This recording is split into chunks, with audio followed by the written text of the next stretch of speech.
being there. The way or the format I chose is to present the background for each of these lectures, for each of these topics, and then get into one paper or one topic more in depth. So I hope this kind of approach is useful for primarily for students, but I am aiming at students. At the same time, it's also useful. I hope that it's useful for the rest of the audience, participants too. So today's topic is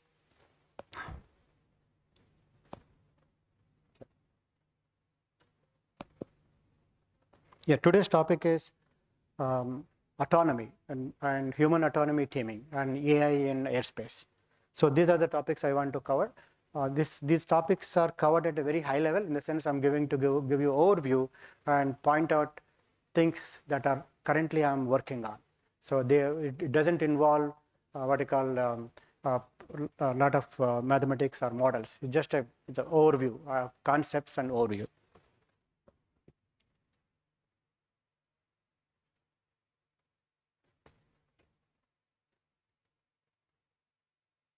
I think we need to bring the person again. For some reason, presentation is not showing up.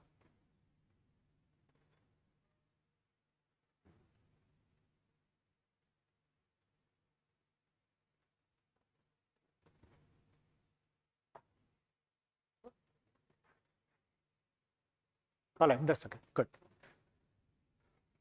So we learned about advanced air mobility and the ideas and concepts about air mobility and what kind of things is going to bring us in future. So today's topic is about autonomy and human autonomy teaming. So I gave this presentation, as you can see, in one of the IEEE talks in Australia. So I'm using that to discuss today.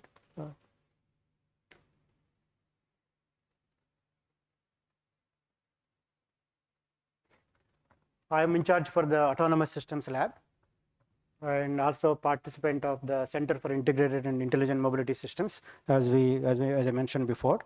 And last several years I've been working on advanced air mobility, and more specifically I'm focusing on autonomy and human autonomy teaming. So what's interesting is when I tried to understand what kind of work has been done in this direction, I really could see 50 years of work in human autonomy teaming. And very interestingly, the timing is also is kind of very interesting, in the sense I see papers in 1978 that talk about autonomy and human autonomy teaming, and as we speak, in the context of air taxis and unmanned air transportation, we are expecting to see something in reality around 2028. So what started as some basic ideas in 1978, around that time, or 70s to say, and in 2028, 50 years after, we are going to see some real world applications of completely automated systems. Once again, there are many things that happen, like for example, self-driving cars, but a fully self-driving car that can drive by itself on the road is still yet to come. You're seeing many features. That doesn't mean that there is something wrong with the technology. The point is that even though we are not able to use all the features, we are able to use many features already. Like for example, self-parking.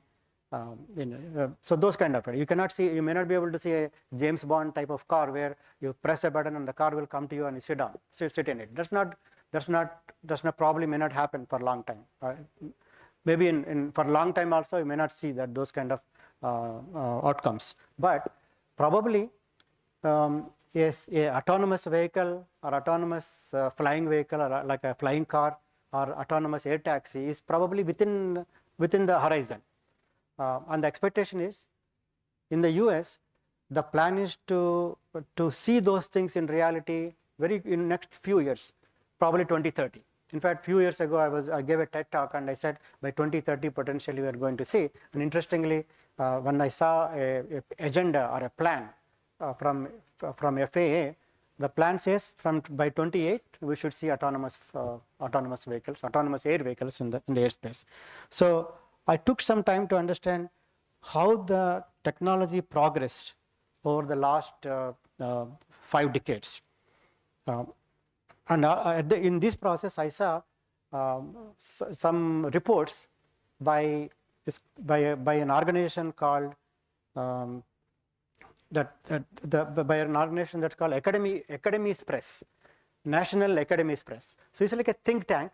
They provide report on different technologies, and then in terms of human autonomy teaming, I kind of see reports every 10 years.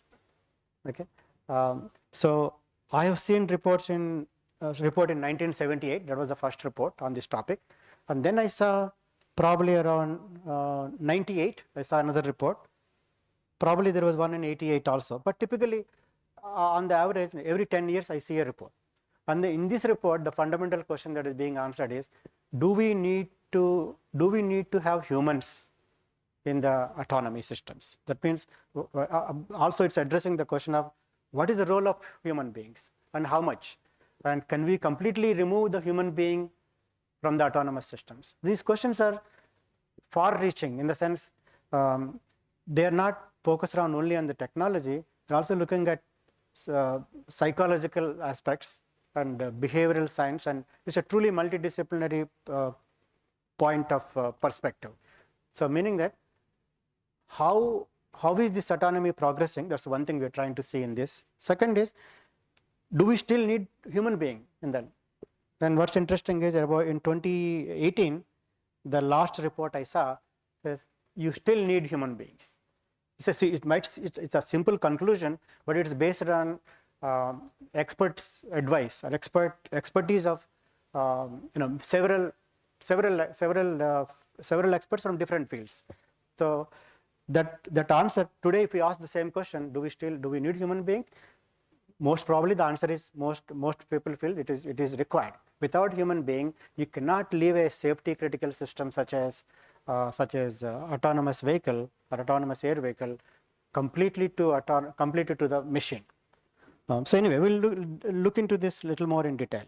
So that is the reason why I wanted to study autonomy and human autonomy taming, and also AI and airspace. These are kind of related.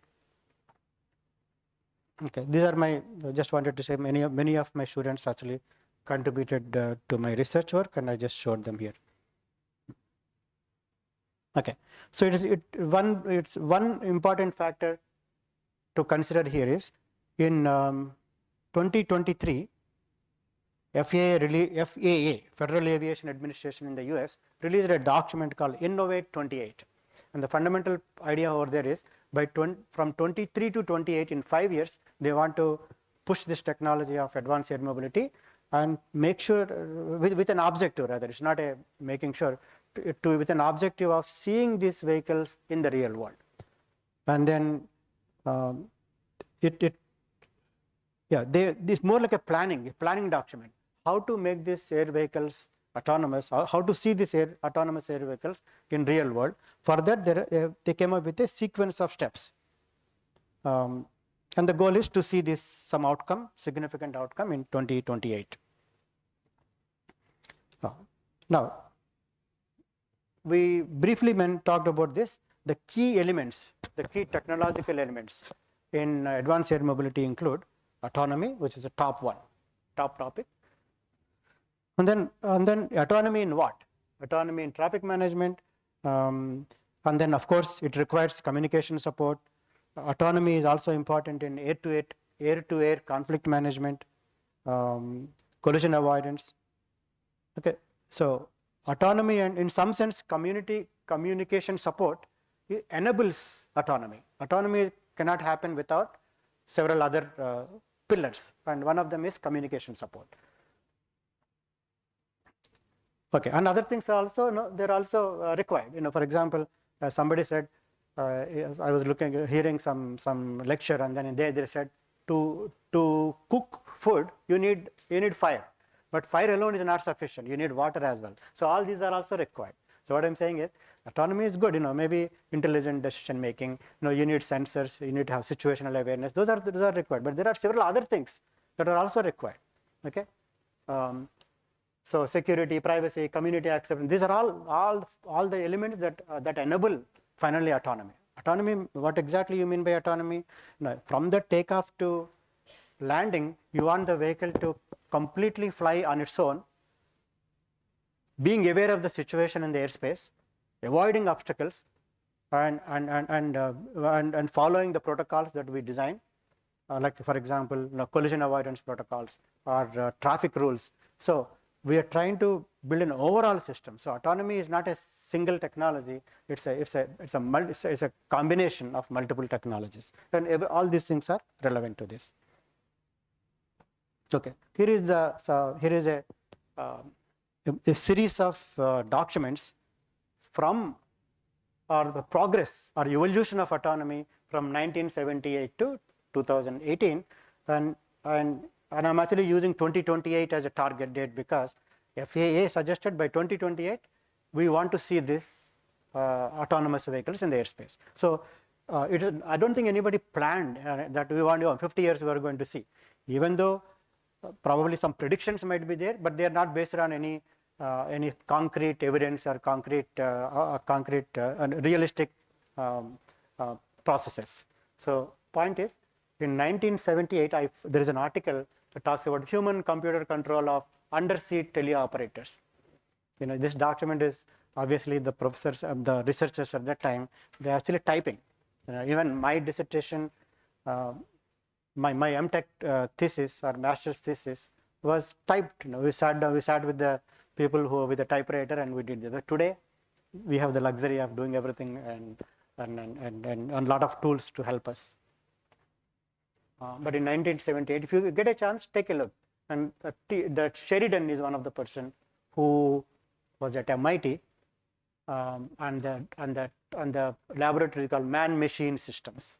So that is where I saw the beginnings of human autonomy came in. And it's nice to see this 50 years of evolution. Okay, and then I just simply put in one slide, and then 1998, future of air traffic control. And these documents are coming from the think tank. What is the think tank? National Academies Press. In the US, it is an organization that brings experts together and answers these questions. For example, the question here is, do we still need humans in autonomies? That is the question we are looking at. Then 2008,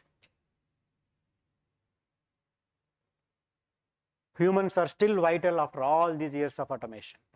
So this is a punchline. Remember, it's not just some statement or prediction. It's not about astrology. It's about what you call a thorough investigation of the research, ongoing research, and also of the future as based on the current technologies. So in 2008, the punchline is that humans are still vital after all these years of automation, and that came from some of the experts, Raja Parsuraman from George Mason University, and then another person, Christopher Wickens. And in 2018, I saw another article, automation stages and levels. So people try to come up with levels of automation. And for several years, there is only one set of levels, but later I found another way to describe levels of automation. So this is about 2018. So after that, I didn't see any big report other than research articles. So I hope you see the progress. What started in 1978 is the beginnings of human-computer interaction or human-computer teaming. By 2018, and even now, we are saying that autonomy is increased. Definitely, autonomy is increased. For example, whether it is self-driving cars, we have seen this automation. Self-drive, self-parking, or lane detection, and all those things are there. Okay? However, at least for mission-critical applications or life-critical scenarios, you cannot depend only on autonomy. Human is still required. I'll give an example. This is there is a debate. In fact, let me bring up this question and see what you think. There was this pilot who had to land the vehicle, land an aircraft, commercial aircraft, on river, Hudson River. There was a movie about it also. Many of you must be familiar, right? So the question I asked an expert in aviation is, would that have been possible by a autonomy system? If you have an autopilot, if you leave it to the autonomy, do you think that maybe the autonomous system would land the vehicle in the water and save the people? And I got different answers. I personally felt, for two reasons, because there was no precedence, I don't think the landing on water is a well-established safety decision. Okay, but the pilot, with all his experience, he felt it's the right thing to do, and of course he saved the people. So because there was no precedence. But then the other person said, a person who is an expert in aviation, I met him in International Civil Aviation headquarters.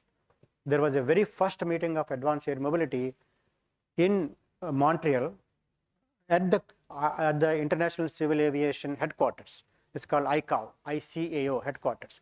So there the person said, most of the errors are done by, most of the accidents are because of human error. He says, machine is better at not making errors. So there are two sides of the coin. Okay, it's not that whatever our background, whatever we believe, or whatever we feel, it's at the same time you can clearly see that the debate is debatable whether humans are better at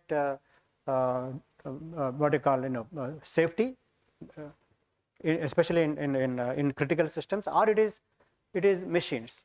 Of course, machines are better in terms of processing large amount of data and then find anomalies, compared to human, because humans are, our memory is limited, our computational power is limited, but for a machines it is much more. They can handle large amount of data, but it doesn't mean that in terms of critical decisions is a machine that does better.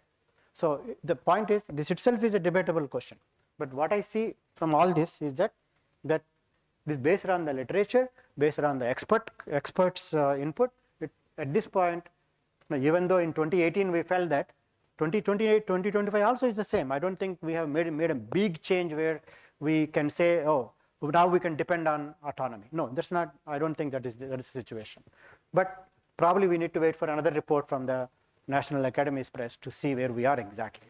Because whatever we say, whatever I say, if I ask you a question, your opinion, still opinions only. They are not based on a collective wisdom.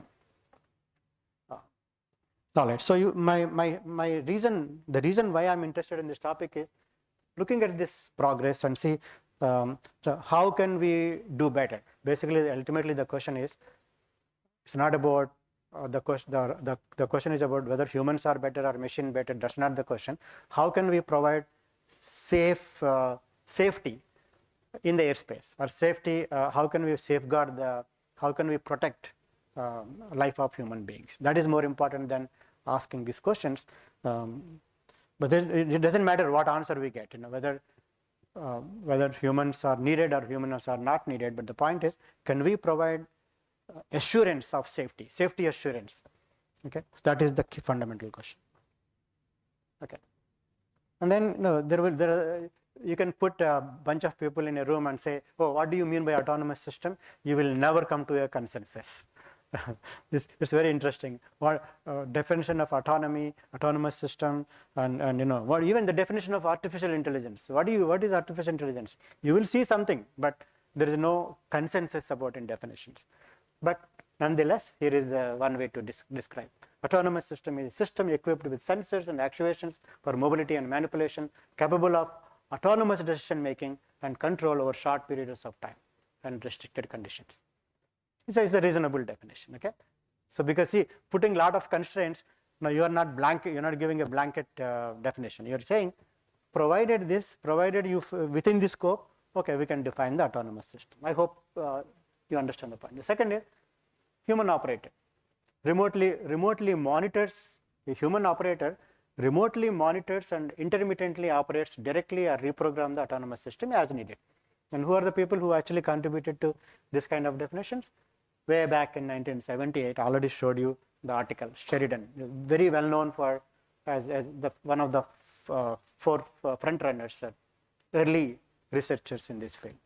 Okay, and all these people, actually, all these people, all three of them are the early investigators. Yeah, again, feel free to stop if you have any questions, but otherwise I'll move on. So these figures are from the same paper, 1978. So this was something like in the context of underwater vehicles. So there is operated, human operated, then there is a vehicle. For a good reason, it happened to be autonomous because it's an underwater vehicle. You cannot operate it, just like a car. So human person cannot be here. At least those days, it's not like a submarine, but it's more like a you're sending something. There is a vehicle, underwater vehicle, and you're controlling from the outside, and there are displays. So these are a nice diagram that depicts how human was involved during those about 50 years ago. And this is a direct control, and this is a supervisory control. Once again, this is very similar, except that there are sensors, actuators, and there is a remote computer here. Yeah. So what's the difference between the two? Here is a remote computer, and then there is a local computer. So these interactions. So what is today? How it is being done today? There is an embedded system, there is an autopilot on a drone, and there is an operator sitting on the ground. He also has this display and everything. So local computer is powerful computer. Onboard computer is something like a small embedded system, Raspberry Pi, Nano, Jetson, those kind of. So this is exactly the same. So as far as concepts are concerned, nothing changed. So in terms of sensors, sensors are, we have now miniature sensors, like an onboard radar is there that you can put on, and there are many sensors. So automation in some sense is possible because of the sensors. So sensors are checking everything, and then you have some sort of you aggregate all the sensory data, and then have an idea about the situation. That means you have situational awareness, and from there you get into decision making. Say again? At that time, you mean? Or now? Correct, actually, because when you say semi-autonomous, I take it in the sense that every sensor is giving you a piece of information. Like camera gives you something, okay, lidar gives you something, and if you put them together, you can have a 3D perception, right? And radar gives you, it can go far, right? Camera only give you shorter information, short range information. Lidar also gives you short range information, but radar gives you little long range. You can go. It sends over long ranges. So with all this,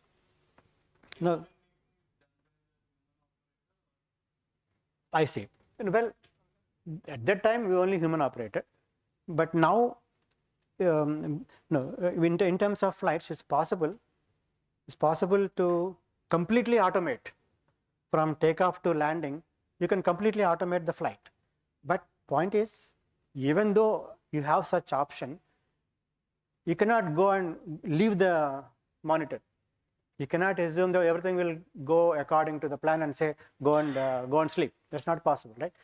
That's what I'm trying to say. But your question is about, are they semi-autonomous or fully autonomous? It is possible to have a fully autonomous flight, no question. Today we can do even a big vehicle that can carry a couple of passengers. The flight path can be completely automated. But does it mean that you can close your eyes? No. That is where we are. Okay. This was in 78. So think about in the future, like 2028, where are we going to be? The question that we are looking at is, can you take out the human being from this process? Think about it. This is a philosophical question actually. When more than technology, it's a psychological and philosophical, social question. Autonomous decision making, yes, yeah.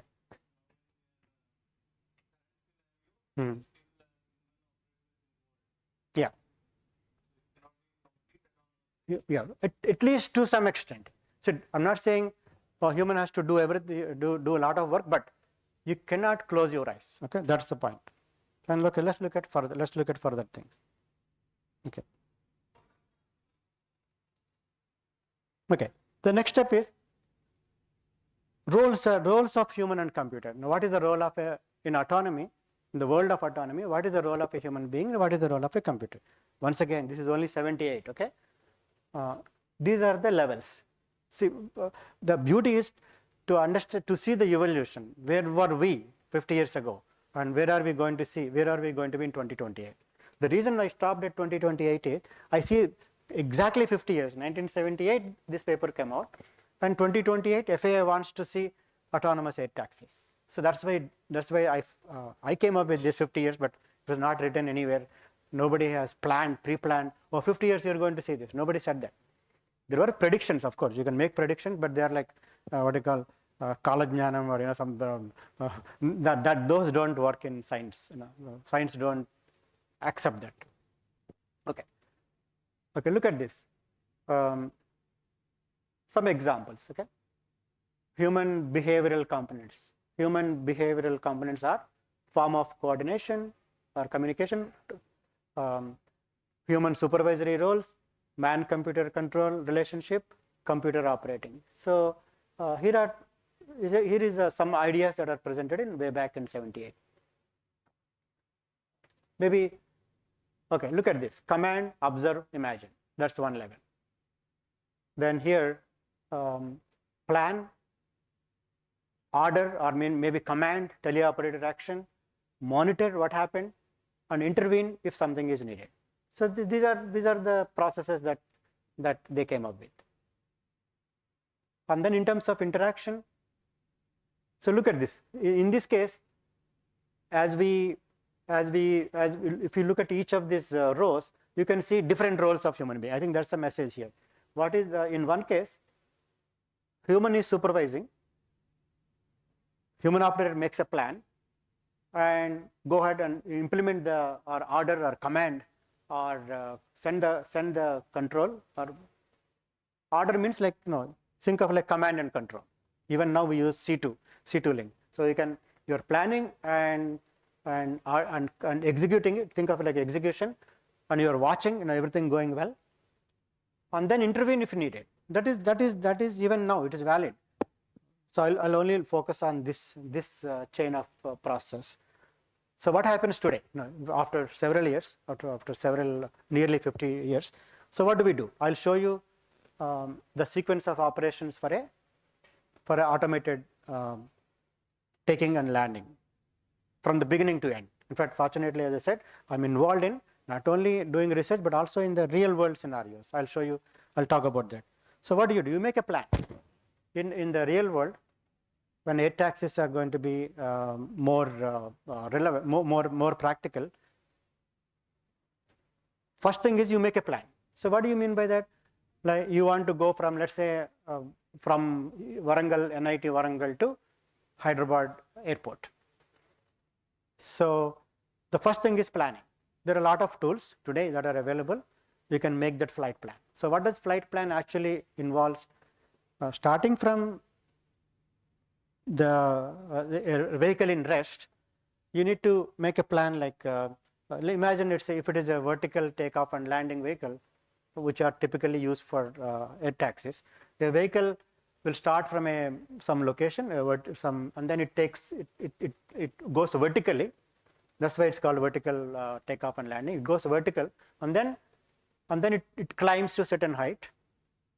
So there is a vertical takeoff and then climbing to certain altitude and fly, and then when it is landing, it will again do the reverse follow the reverse steps. It will climb down and then land vertically.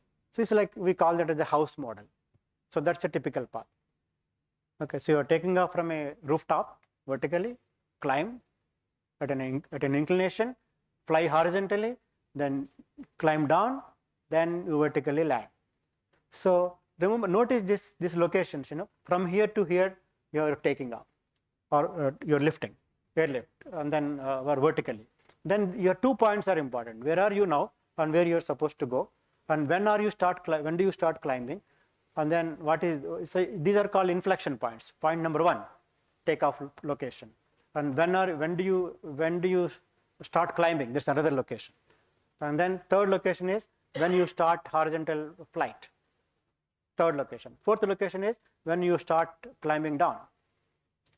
Then that's a, okay, 1, 2, 3, 4, 5, and 6. So these 6 locations you can call as waypoints. We call them as waypoints. What is a waypoint?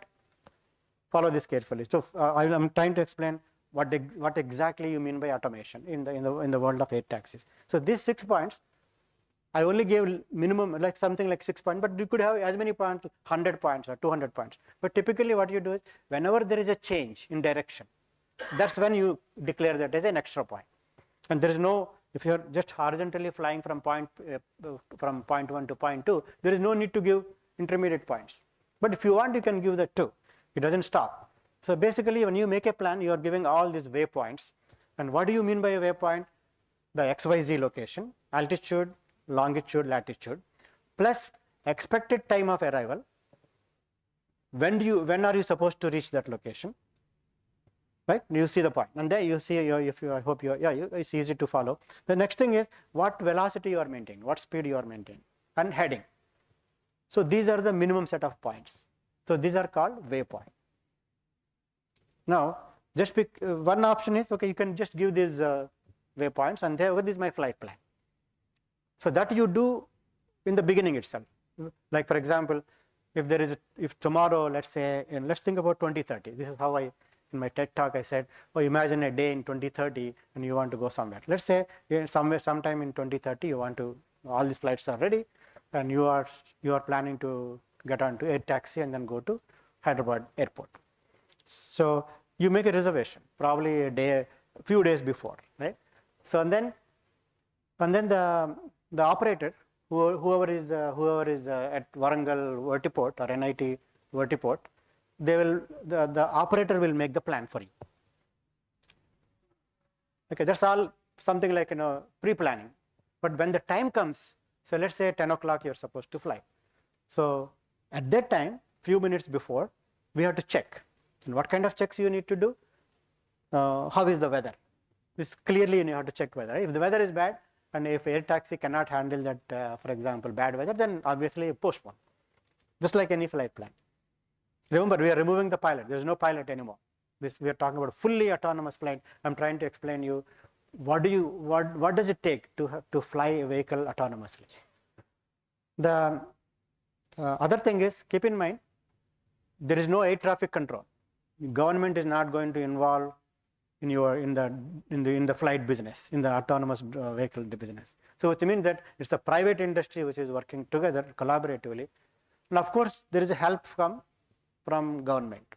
Like for example, we need to know if there is going to be any conflict with commercial vehicles, meaning that suppose during your flight, depending on what altitude we are flying, it's possible that maybe there is another flight, a commercial flight that is taking off nearby. So we need to deconflict. This is called strategic deconfliction. So how do you know that? There is a service right now we call Flight Information Management System, or FIMS. Okay. So FIMS is a system that manages all other vehicles, commercial aircraft. So what the first thing you need to do is, okay, I'm going to fly at 10 o'clock. What is the traffic like at 10 o'clock? Okay. So you talk to the FIMS and then say, FIMS will tell you, FIMS system is a software. All these are software pieces. Keep that in mind. Everything is software. Traffic management is software. So you are asking the Flight Information Management System, say, is there any conflict? I have a flight at 10 o'clock. So is there a conflict? So we don't get into fine details, but basically FIM says, okay, you're good to go. Okay, so you're good to go at 10 o'clock. Then you need to talk to the two vehicles. There is a two places. One is vertiport here. Vertiport. What is vertiport? Is a takeoff and landing spot. It's like a mini airport. And then at the receive on the other end, you're going to land. So you need to contact both vertiports and see, okay, do we have? Is it? Can we take off from this location and can we land there? So what happens? What are the problems for landing? That landing spot also has to have a space for you to land, just like airport. So by the way, this is called, these locations are called vertiports, and then the scheduling, who manages the vertiport, that service is called demand capacity balancing. And these are all new things, new services that are coming. These are not standard. These are not part of the commercial aviation. We are looking at these new services that are coming up, and one of them is called demand capacity balancing. There is a company called Metron. We are working with them, and they are part of our team. We talked about North Texas cohort, right, the other day. So they are also part of our team. So they, I believe it's a GE spin-off, but they are getting the expertise. They're kind of a new division, a new startup company, something like a startup company, and they developed this service. Not that they have a perfect service readily deployable, but they're also improving their system, and they are developing technology to facilitate the services required for landing and takeoff. So that's one service. So we talked about FIMS. You need to reach out to FIMS for getting approval. You need to talk to a weather service. I mentioned about True Weather Solutions in the yesterday. So that's a company which is providing weather solution. So you need to talk to them. Like, this is all real time. Okay. So and then get approval. Based on that, okay, are we good to go? If they say weather, for example, weather service says, oh, I think on your way there is a bad weather. Then what you need to do? You have to replan. Okay. So what do you mean by replanning? Maybe you say, instead of going this way, maybe you take the other route. So you need to change the route if required. Again, without getting into fine details, I'm going to give you a bigger picture. So you talk to all these services. We talked about weather, we talked about FIMS. There's one more thing, something called DSS. It's called Directory Synchronization Service. Yeah, maybe my expansion may not be perfect, but DSS stands for, DSS actually is something like it manages not only the vehicles in the region, but other regions as well. So again, all you need to do is, okay, this is my route. Do you think, are there any conflicts? So the DSS checks, are there any other flights that are coming from some other region coming into our region? Like, for example, we are on the Warangal vertiport, or Warangal the operator. He's saying, okay, I'm going to schedule a flight, but maybe there is some other from some other state or some other region, maybe a flight might be landing here, but you are not controlling that. You are not planning those events. That may some other company. In fact, yeah, even within the region, it's possible that multiple companies are operating. In fact, in DFW, this is exactly what is happening as we speak. There are three different operators are flying their vehicles. So you need to avoid what you call deconflict, because let's say Amazon is operating one thing, Amazon deliveries, they are delivering. Maybe another retail company is delivering food. Let's say India Bazaar is delivering his own foods. So then these two are operating with different operators.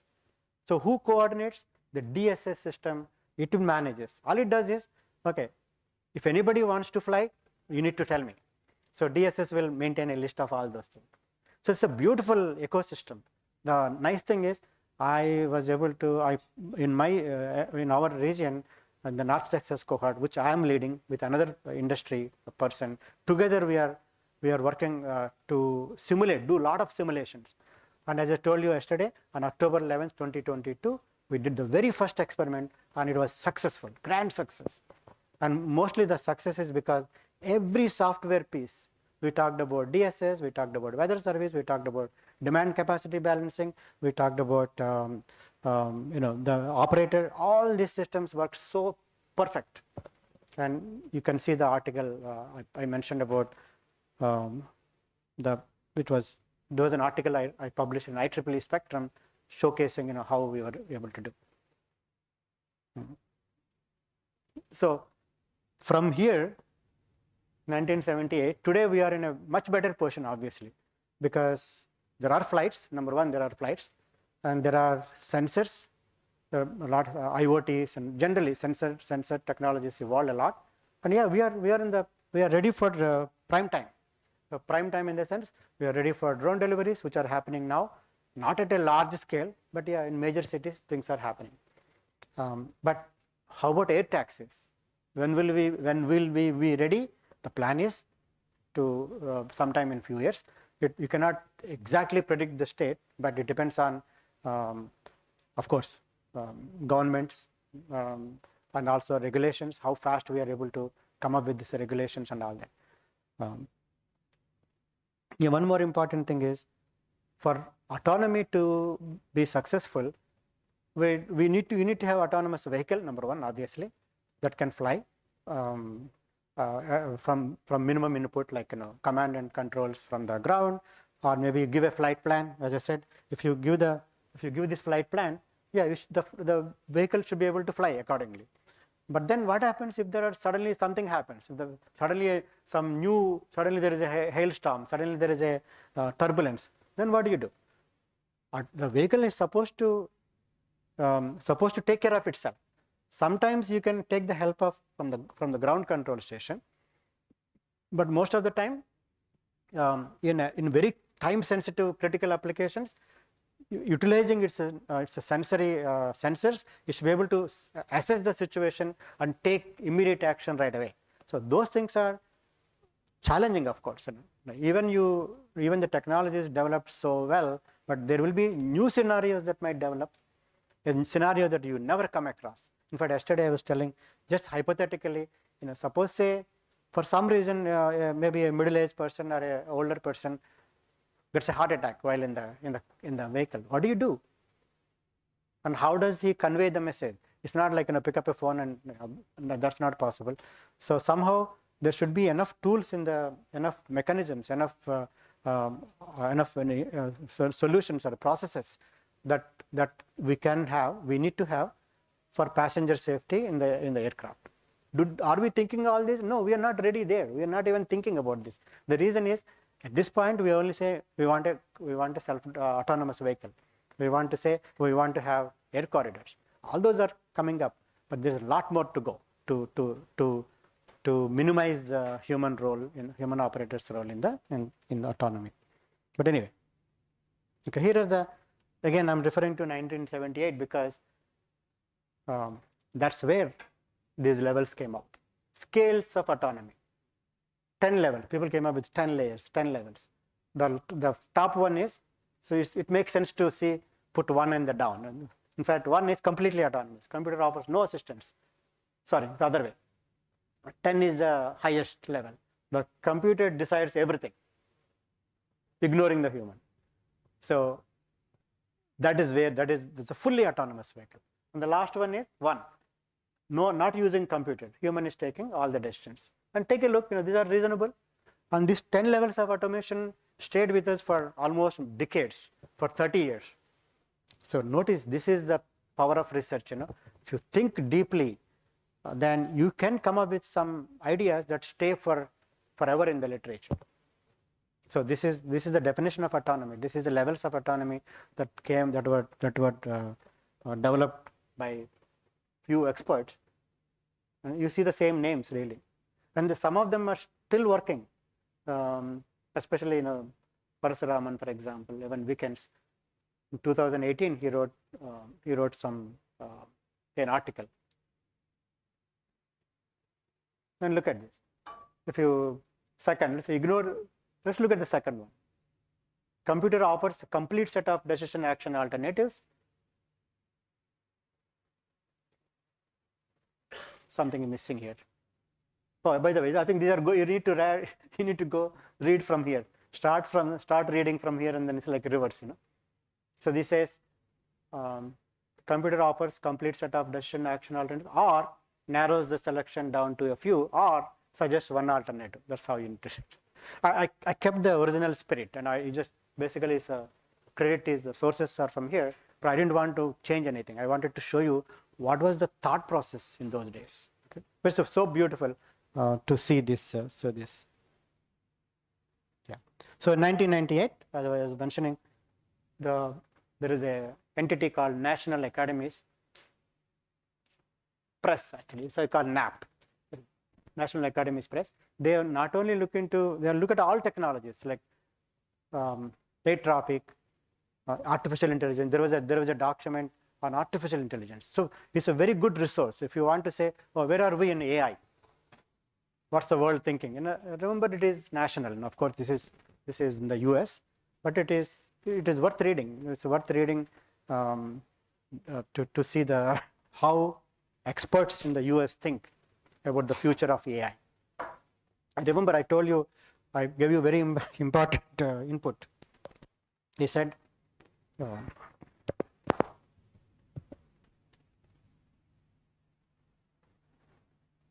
I said, recently, Federal Aviation Administration came up with something called roadmap for AI roadmap. And what did they say? This is a very recent one. They said, don't think AI is everything. Don't think like AI is a human being. So AI is only a tool. So use it as a tool. Don't go beyond that.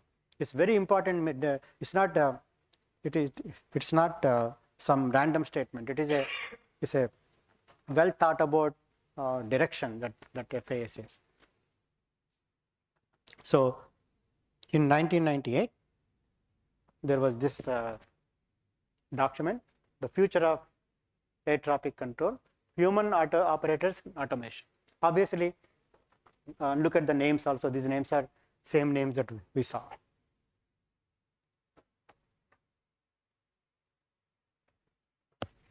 And these documents are worth it. They are available on internet.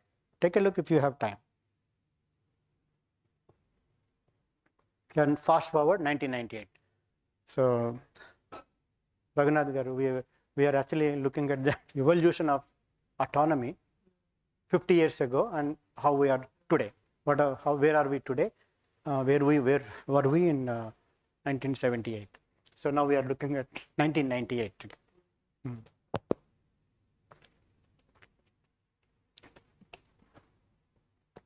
Yeah, in 1998, as from the document I was just referring to, from this document, these are some of the key concepts. The focus of the study is on the interaction between automation and the controller on the ground. So aircraft is in the airspace and human is on the ground. On the automation, the pilot in the cockpit. So it's not that 1998 we still have, even now we have a pilot in the cockpit for a few more years. The FAA plan is to have a pilot in the cockpit, even though you have an autonomous vehicle, even though you are flying autonomously, you still have. We still want to have a pilot. We're not saying, oh, you can fly, but at some point down the lane by 2028, the expectation is that we can remove the pilot, but not as of now. If you see some news articles and then so there is a air taxi flown from here, all those are some 1 or 2 cases here and there, just for experimental. We are not there yet. So what is this here? The concept of adaptive automation and adaptable automation. So look at this. The words are very tricky, and then people interpret it in different ways. But somewhere you have to have a standard. So the best thing is this place, that you find some. You need to get this definitions and interpretation through experts. And one idea is, yeah, this kind of document. And I mentioned National Academies Press is the one that actually, once in a while, or in this case every decade, it pulled experts together and asked them to interpret this. So adaptive automation refers to the division of labor between human operator and the computer systems, and it is flexible. The division is flexible rather than fixed. Sometimes a given function may be executed by a human being, at other times by automation, and at still other times by both. So So you can see, we're not talking about technology alone. We're talking about the social dimension. Okay, so it is very important. Otherwise, technology alone will not solve our problems or issues. The other way is, an alternative is having an intelligent system invoke changes in task allocation or partitioning, and to leave this responsibility to the human operator. An alternative to having an intelligent system to take control is to leave this responsibility to a human operator. So I think we need to contemplate on this, and it's not just enough to see and then we can make some what you call concrete analysis in this short time. But the point is, what is adaptive automation and what is adaptable automation? In some sense, what are you? One thing you're saying is, let's divide the tasks. Some of them are in the top in the first scale. Some of the tasks are done by the human being. Some of the tasks are done by operator. So you're saying, let's divide. Let's divide. Second case is saying that let the intelligent system kind of make the decision. What parts should be done by human being? What parts should be done by the machine? All right. So this is the state of what in 1998. And there are some of the concepts that were that came across at that time is a closed loop adaptive system. There is a human operator and there is a automation. So this can be, you can use this block diagram to not only look at the state of art at that time, 1998, or the ideas or perceptions of automation in 1998, but even now they are applicable. So let's say basically there is an automation system like a computer, and there is human operator. And here is the environment, that input is coming here, and the question is, who needs to do a specific task? The task can be done by operator or the machine, or man versus machine. Okay, and somewhere there is a task manager who handles, maybe in simple sense, one way to look at it, who handles the task management, who decides should the task be done by human or the automation. So one way to characterize the evolution over the 50 years is, this needle is moving from here to here, maybe. So that's one way to look at it. So we are saying completely managed by human being to completely automated. So in this scale, we are somewhere in between, maybe closer to the fully automated system, but not like 100%. So maybe, I don't think we can even put a number, but the point is, we are maybe the best way to characterize, the needle is moving up. That much we can say. But the question we have to ask, even maybe 2028, is same question that was asked 50 years ago, or over every 10 years. So how far did we move the needle? That is how I see this point. Okay. Obviously, there are a bunch of tasks, decisions, and then the dynamism comes from the environment. Not that everything is fixed. You may make a good plan. Oh, go from here to here. I think you can sit on the computer and press a button. Yeah, take off. That's exactly what's happening in Dallas Fort Worth. In Walmart, from the parking lot, okay, somebody says, I want to buy an item. Let's say water bottle. Yeah, somebody brings a water bottle. There's a container. There's a drone ready. Put the water bottle in the thing, and this guy says, okay, go and deliver to this location. Press a button, that's it. It is happening. But can you do this in a large scale? Can you do you expect that you're going to see a smooth flight all the time? That's not that is the question that we need to look into.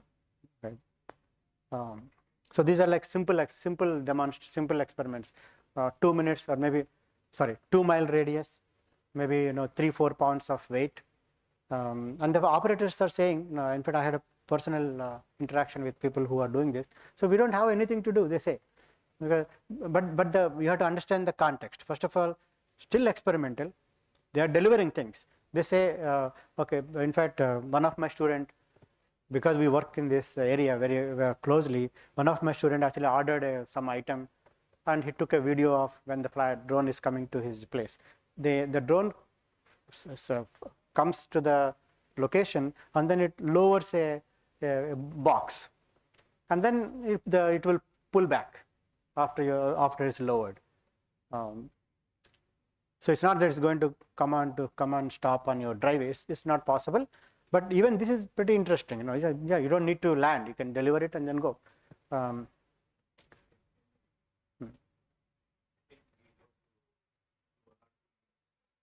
Interaction. Yeah.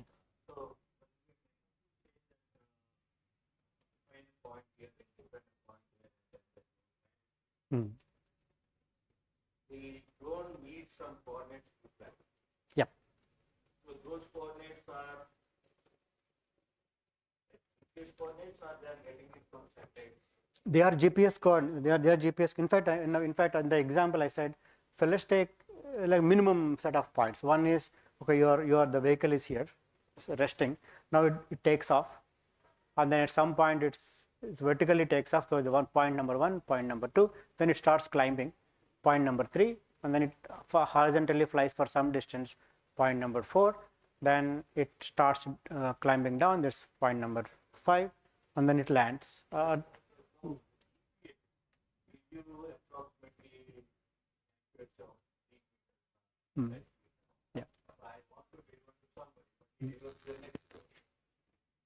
That could be that's possible, but assuming in this case, let's say as I said, right now deliveries are happening, so most of the time they're fine. Yeah, for a house. Right. Yeah. In fact, it will be challenging. We want to see how things happen here. It's more interesting. In fact, in some sense, if self-driving cars can work in the Indian environment, I'm not sure whether there are. I haven't seen any examples or videos that showcase or demonstrate how well a self-driving car operates in Indian environment. But maybe in some sense, flights are easier, I think. But as far as you're right, as far as GPS locations are concerned, yeah, delivery intended for one location may go into some other, because we are very close. So then maybe there will be somebody will come up with a solution to handle those. Right. That's that kind of thing. Yeah. That is, yeah. Typically what happens is there will be some interaction between the customer and the company. So they say, okay, it's going to come in so and so time. So you have to go outside and wait for it.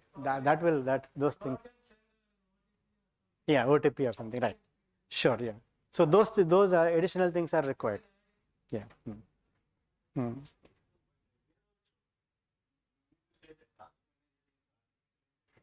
Yeah. So this is like who handles that? That is the question. In fact, the previous slide we were saying here, one option is the division of labor. This is a views in 1998. Since we are looking at evolution, but still it's applicable. You are dividing the task between human operator and the computer, and they are flexible. You keep it flexible. And sometimes a function could be done by a human being or by the automation, and sometimes both. So that is what is called. That is the definition they gave in 1998, and they coined the term adaptive automation.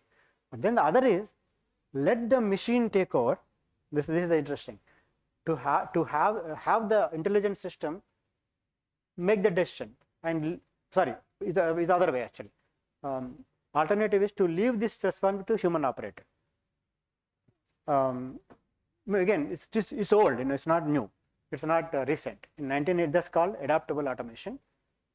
But it's also possible to switch over. Let the machine take over. Yeah. You switch control and say the automation is handled by automation, and if automation of the machine decides when human has to involve, that's another way.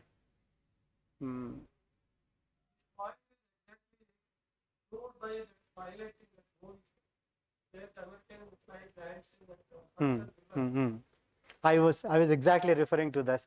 Very good point. In fact, the interesting question is over there is, I mentioned before, for a little bit of repetition, what happened is I was attending a very first advanced air mobility conference that was held in Canada, at International Civil Aviation Organization. It's called ICAO headquarters. It's beautiful, you know. I had it. So there, all the platform providers, some of them brought their own the vehicles. A company called Whisk, they showed their platform from Abu Dhabi or Dubai. There was another company. They have an air taxi. I saw, you know, they showcased. At that time, I was having a conversation with a experienced federal aviation traffic controller person, and then I was asking this question that that at that time the pilot safely landed on the water because given the environment, that's the only safe place he thought. So if it were automated, would automation or autopilot would make the same decision? Especially given that there was no precedence. It didn't happen. Normally, for example, when you talk about AI and machine learning, we only use historical information. So if nothing happened before, will automation can take such a decision about landing on the vehicle? It's questionable. But on the other hand, I was supporting that. In my impression is that humans are always better. I think it's almost like 50-50%. You know, some people believe it is humans who are better, but some people believe. In fact, he was telling it's a traffic controller. He was telling, yeah, machines are better. Autopilot is better. Yeah. So this is not a single answer. Some people feel this way, some people feel that way. But he said exactly the same thing that you said. I was saying human operator was able to save people, but what happens if it were automation? But he says, to think of it, most errors are happen because of human errors, because of humans. And he said machines are better.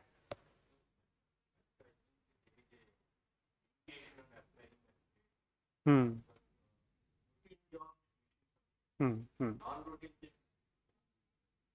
Yeah, non-routine. Yeah.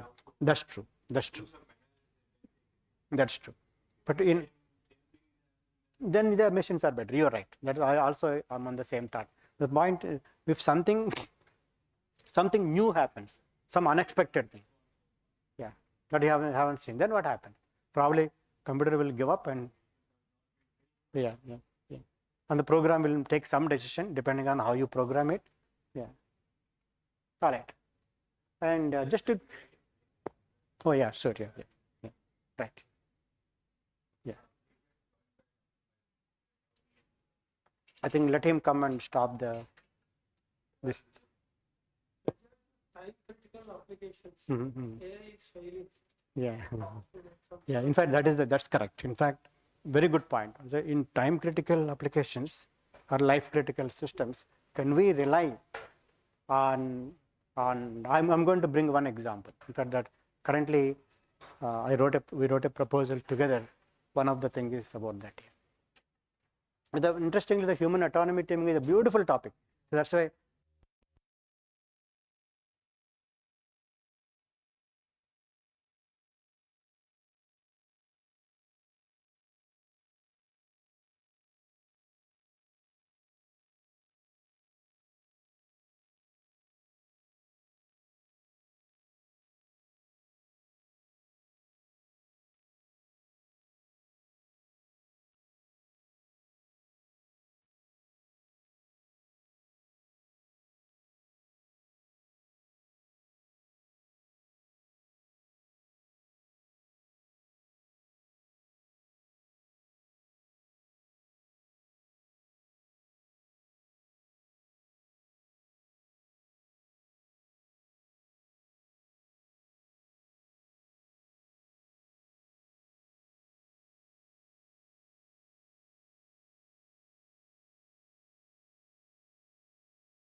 is traffic control or traffic alert and collision avoidance system called TCAS in airborne systems that was designed long time ago.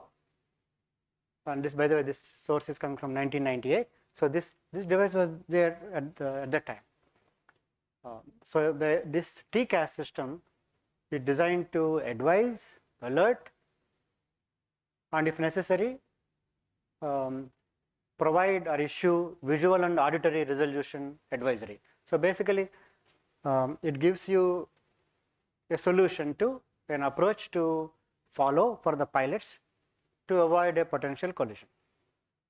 So look at there is a machine. This is actually initiated by the machine, and if for example if another vehicle is coming very close, it gives you alert and gives an advice and also gives you a solution how to resolve the issue. Now, for example, how to maneuver, what is the maneuver that needs to take place, and that suggestion or resolution is given to the pilot. So this is a good example of how human and machine can work together.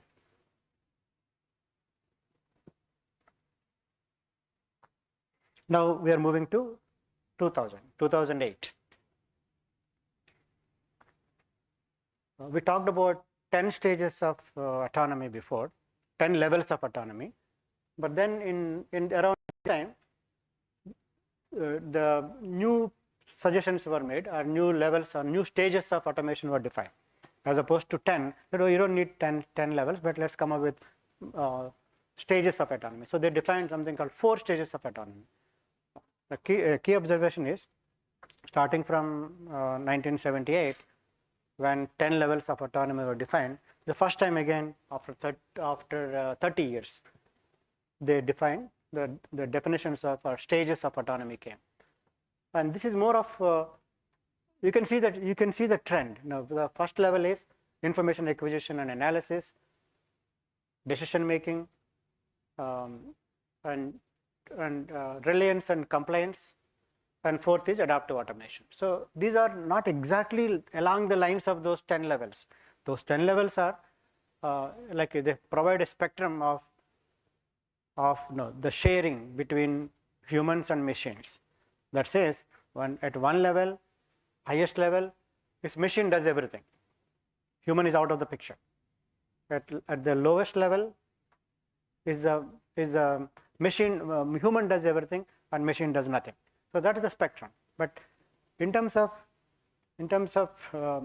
in these levels, these stages, here is about the processes rather. It's not about literally speaking automation levels, but it's more of the processes. The process is information acquisition and analysis, decision making, compliance and reliance, and then finally automation. The questions here are that were addressed by almost like the same people, by the way. This article came in 2008, and then these are the same people who contributed to 3 decades ago. So same experts. Now they say these stages are better. And some of the research questions, these are the only definitions, but these are the research questions. What stages and levels are best when automation is imperfections? Reliance means dependability. Like for example, can we depend on the automation decisions? So these are far-reaching questions, even though they are right now they are like bullets, but these are the questions like 16, 17 years from that time.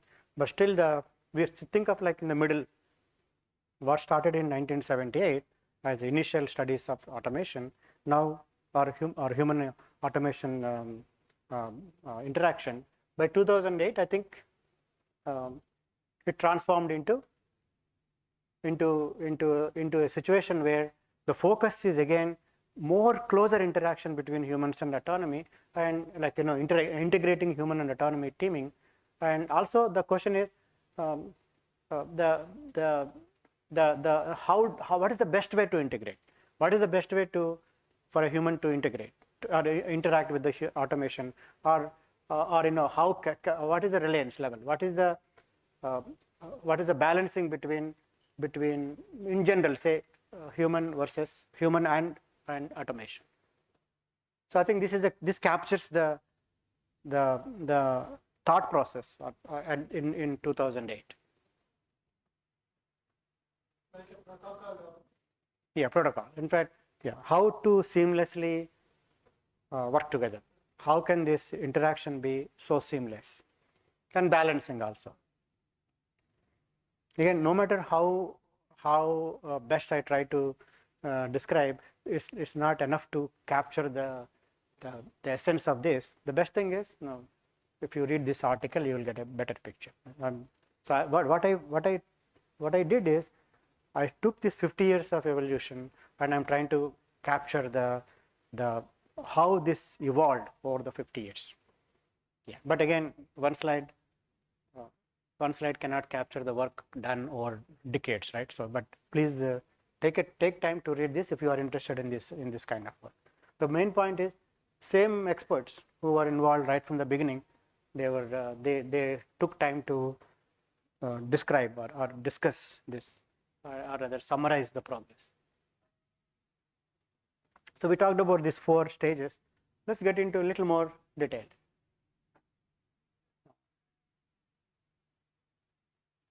So the first stage about information aggregation.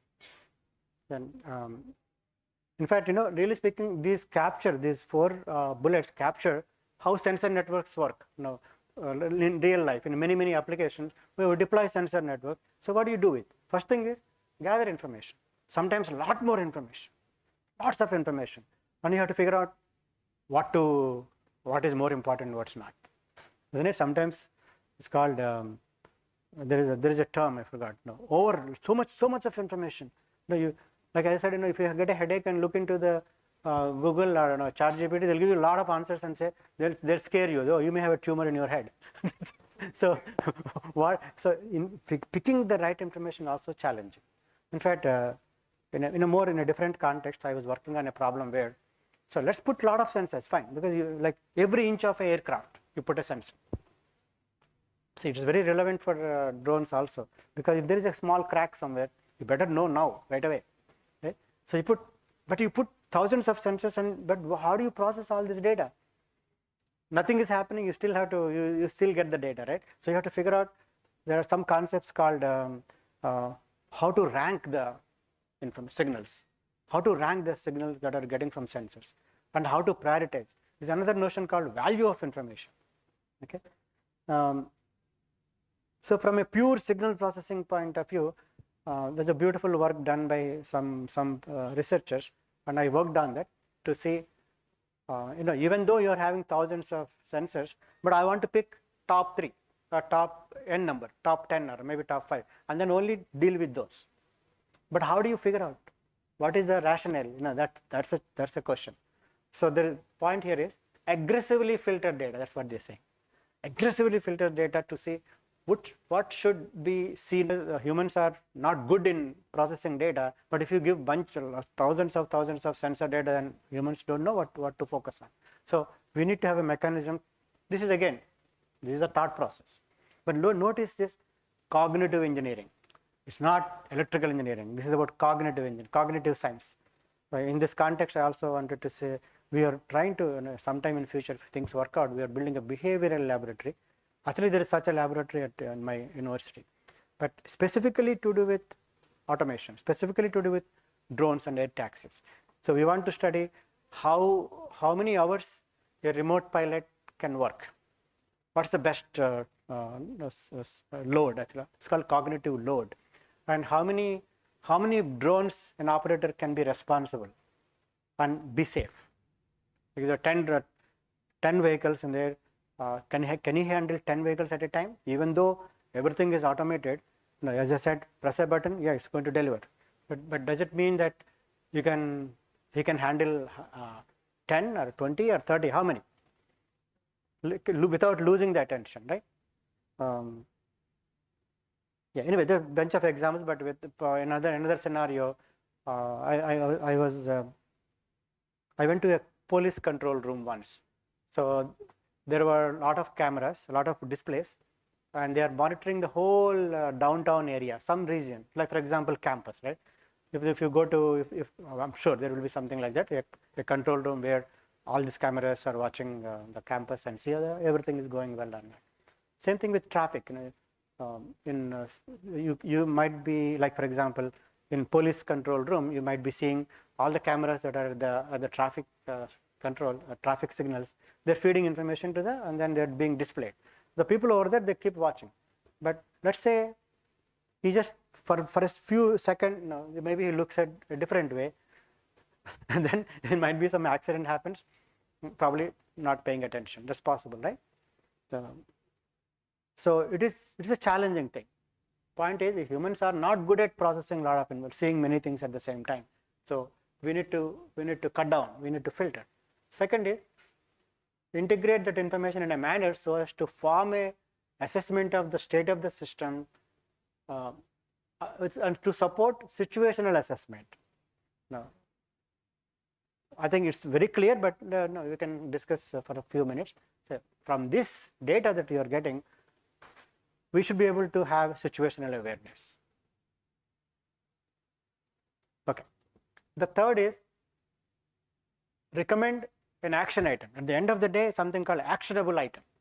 Your purpose is to come up with an action item, right? It's also very clear. So data collection and what you call reducing the dimensionality of the data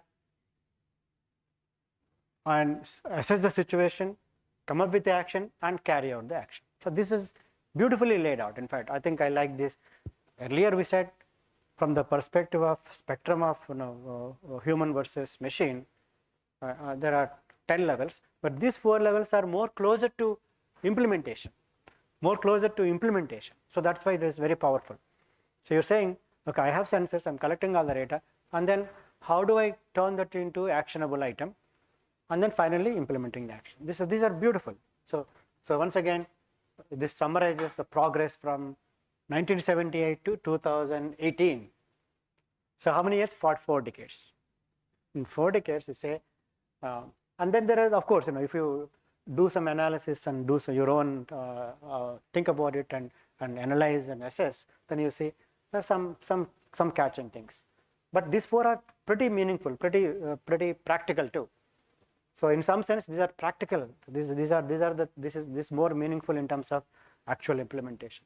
It says greater discontinuities are observed when crossing the gap between 2 to 3, then from 1 to 2 or 3 to 4. So 2 to 3 is the more important thing, which is also a good point. Say you have the data and you are able to assess the situation, and how do you turn that data into action? Turning data into action is very critical, and that is a big gap. The concept of transparency has been prominent during the past decade of human automation interaction. Saying, I think 2000, basically this is the state of art, or this is the observation. These are the observations made by these experts. And once again, it is very important to keep these things in mind. Cognitive engineering, cognitive science, it's called cognitive load. Those are the terms that we need to keep in mind.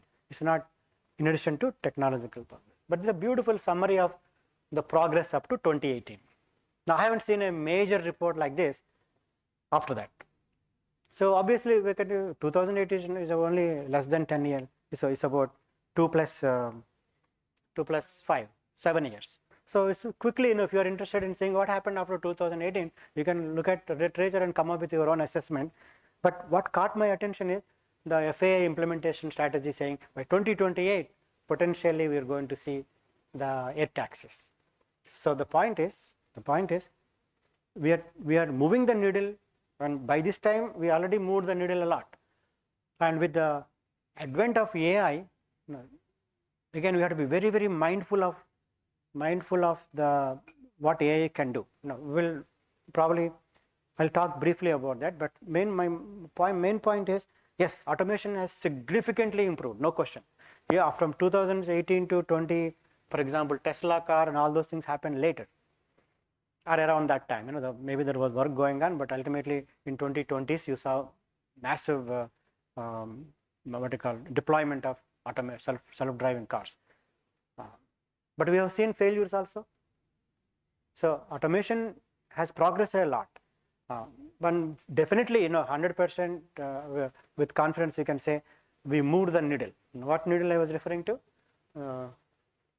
This needle. So you can get a lot of tasks done by the automation. But probably, even though we cannot quantitatively tell where we are, it is true that we are very close to full automation. But the question is, if you ask the same question, like let me bring a minute ago, few things. Yeah, if you ask this question, that was posed in 2008. Do we still need humans? At that time it was 20 years, like from here to here it is about 30 years actually. Well, 98, 2008, yeah, 1, 2, 3, 3 or 4, 40 years, for 4 decades.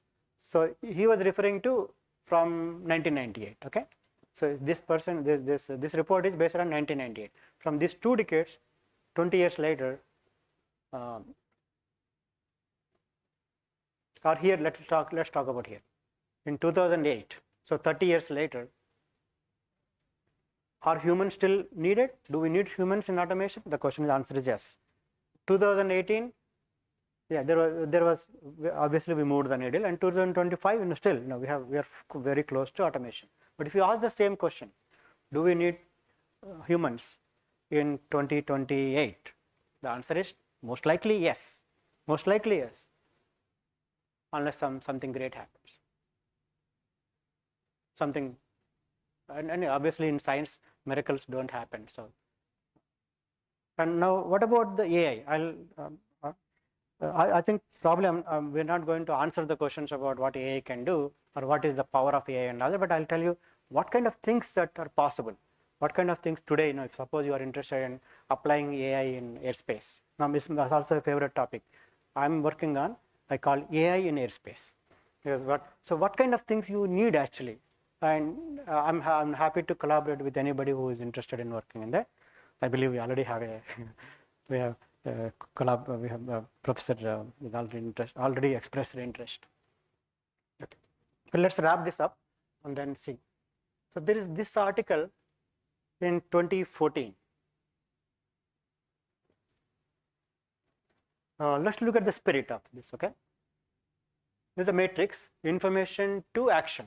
Remember, they said in the one of the slides I was showing, there is a huge jump between data collection, situational awareness, especially from situational awareness to action item. Okay, you are getting all the data from sensors, and then you kind of have an assessment of the situation, but then how to turn that into action? There is a huge gap. So in that context, information to action is very meaningful. So you gather the information and you need to come out, you need to take an action. So in here it says automation. So 2 dimensions are increasing levels of automation, this one axis, and here it is information to action. Let's look at maybe 1 row and 1 column. The first row, and look at these 4 things: information acquisition, analysis, decision, and action. And this is the right way to practically think about automation. With automation, how can you come up with what is automation? Data collection, analysis, action, coming up with an action, and implementation. This is very meaningful. So you can say at the lowest level of automation, it says manual information acquisition, working memory based information analysis, human decision making, and manual action. This is the lowest level of automation. At the highest level of automation, your information is coming completely through automation, then fully automated information analysis, full automatic decision making, and full action implementation. So again, it's kind of a spectrum, but I think this gives you another insight. In fact, anytime when you convert 1 dimension to 2 dimensions, you have more information. So what this is saying is, between automation and action, if you consider increasing levels of automation and combined with that 4 stages of automation. So 4 stages of automation and an increased level of automation. So what does it mean? If you think carefully, you're combining both. Remember 10 levels of automation we talked about, and then we say 4 stages of automation we talked about. So now we're putting them together. So it's a beautiful way to interpret. It's like somebody provided a little more insights into, and then that gives you. So where are we? You can always say in 2025, you can draw a circle and then say, okay, here we are. Okay, or maybe 2028 or 2030, maybe here we are, probably. So this means that This means that you are at the highest level of automation, and everything is, all actions are done by this. Anyway, you can interpret the way you would that convenient for you, but basically it's a beautiful way of analyzing where are we in terms of automation. All right. Now I'm trying to say, how do we relate all these things? So far we are, those generic. Really speaking, yeah, even though I brought up the context of air traffic in the middle in one of the reports, but now in terms of advanced air mobility, what does autonomy mean? So three things are important. Platform autonomy, we want the vehicle to be capable of doing that, and really speaking, there are vehicles already, but I'm not sure it's autonomous vehicle or there is no pilot required. It can fly, but can it do everything that we need to, that is required? Flying is not just flying. It's capable of flying on its own, but what about safety? What about safety assurance? So that depends on all this. Communication, enabling communication is the centerpiece. If you know communication, if communication fails, if we cannot rely on communications, like for example, in the morning when I came, literally speaking, I'm come unprepared. I thought, oh, it takes a minute to download my system, because I was able to connect all the time. But instead of in the morning, I was relaxing in the cafeteria, and then I did not download the thing that I wanted. But I come here and then it's half an hour delay. Do you think we can afford that?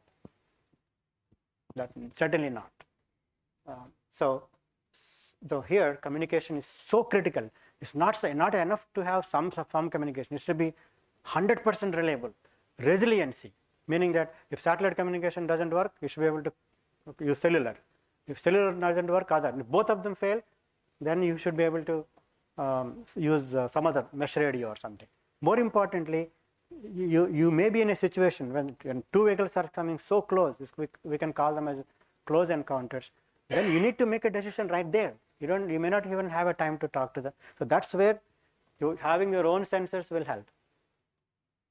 So all these sensors, but for a drone, how many sensors you can keep, how much payload you can afford, those are the factors. Okay, small drones like drone delivery, they can only carry 5 pounds, and the total weight is 55 pounds. There are limitations. But of course, air taxis are larger. You can afford to put things. You can put satellite communication and cellular communication. You can put all those boards. So these are the things that are required for platform autonomy. The second thing is autonomy in airspace. So this is my research area, meaning we talked about air cells, but I remember when I was discussing air cells, I said it's a derivative of geofence. Geofence is a virtual boundary. So typically, an aircraft will define its own boundary, and then basically it protects its zone, that airspace, that nobody should be able to enter. If they enter practically, it's an accident. There was a very well defined definition, very good definition of geofence. I mentioned before the professor from University of Michigan, but now she is in Virginia Tech. She came up with the definition of geofence. Her name is Professor Ella Atkins, and I had a privilege of having direct interactions with her. And then when I was defining air cell in my paper, I talked to her, and so because I want to make sure I want to protect the intellectual property, meaning that I asked her, I'm defining this. Do you have any suggestions? He said, put it in a way that it's a derivative of geofence. So air cell definition that I came up with, that was published in 2021, is clearly a derivative of geofence. So what I call the structured airspace. So in fact, geofence is not really, it could be random shape. It's like a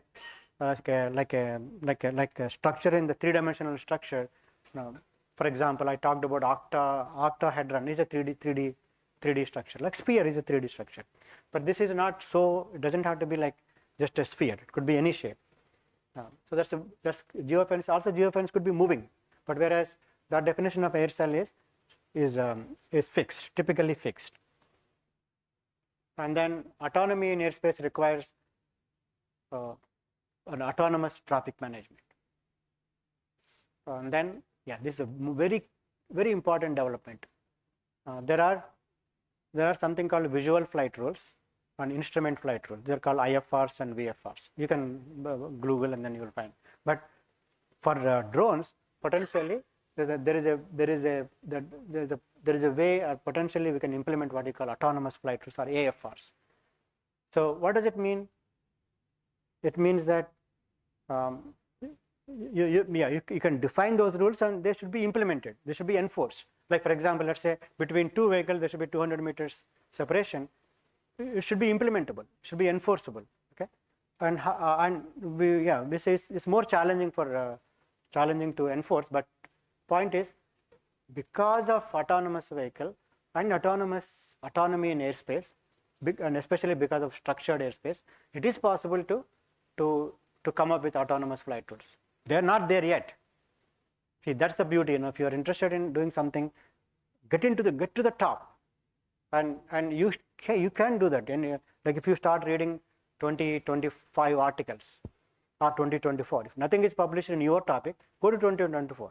If nothing is published in 24, go to 20-23, and start with a very good article. In fact, if nothing is published, that means you can take advantage of that.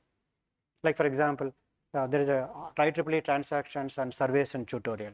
Typically, whenever you want to do a research like a PhD research, then first thing is come up with a survey and publish it. And there is also an art how to write a survey or tutorial type of articles. Okay, so it's a good idea to see what has been done, what has not been done, and if something is not done, you have an opportunity.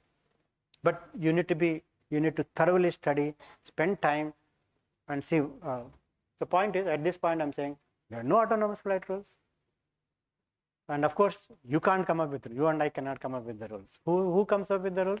It is the aviation authorities. But what we can do is, you can in academic setting. Okay, suppose we come up with the rules, then how do you make it happen? That we can do. Like for example, I was suggesting about air cells. There are no air cells, I think FAA may or may not like it, or may not appreciate, or may not implement. But it doesn't stop you from doing that. Like I said, digital traffic lights in the airspace may or may not happen. It doesn't stop you from working on it. Okay, so be on top, be on the top of the state of art. Okay.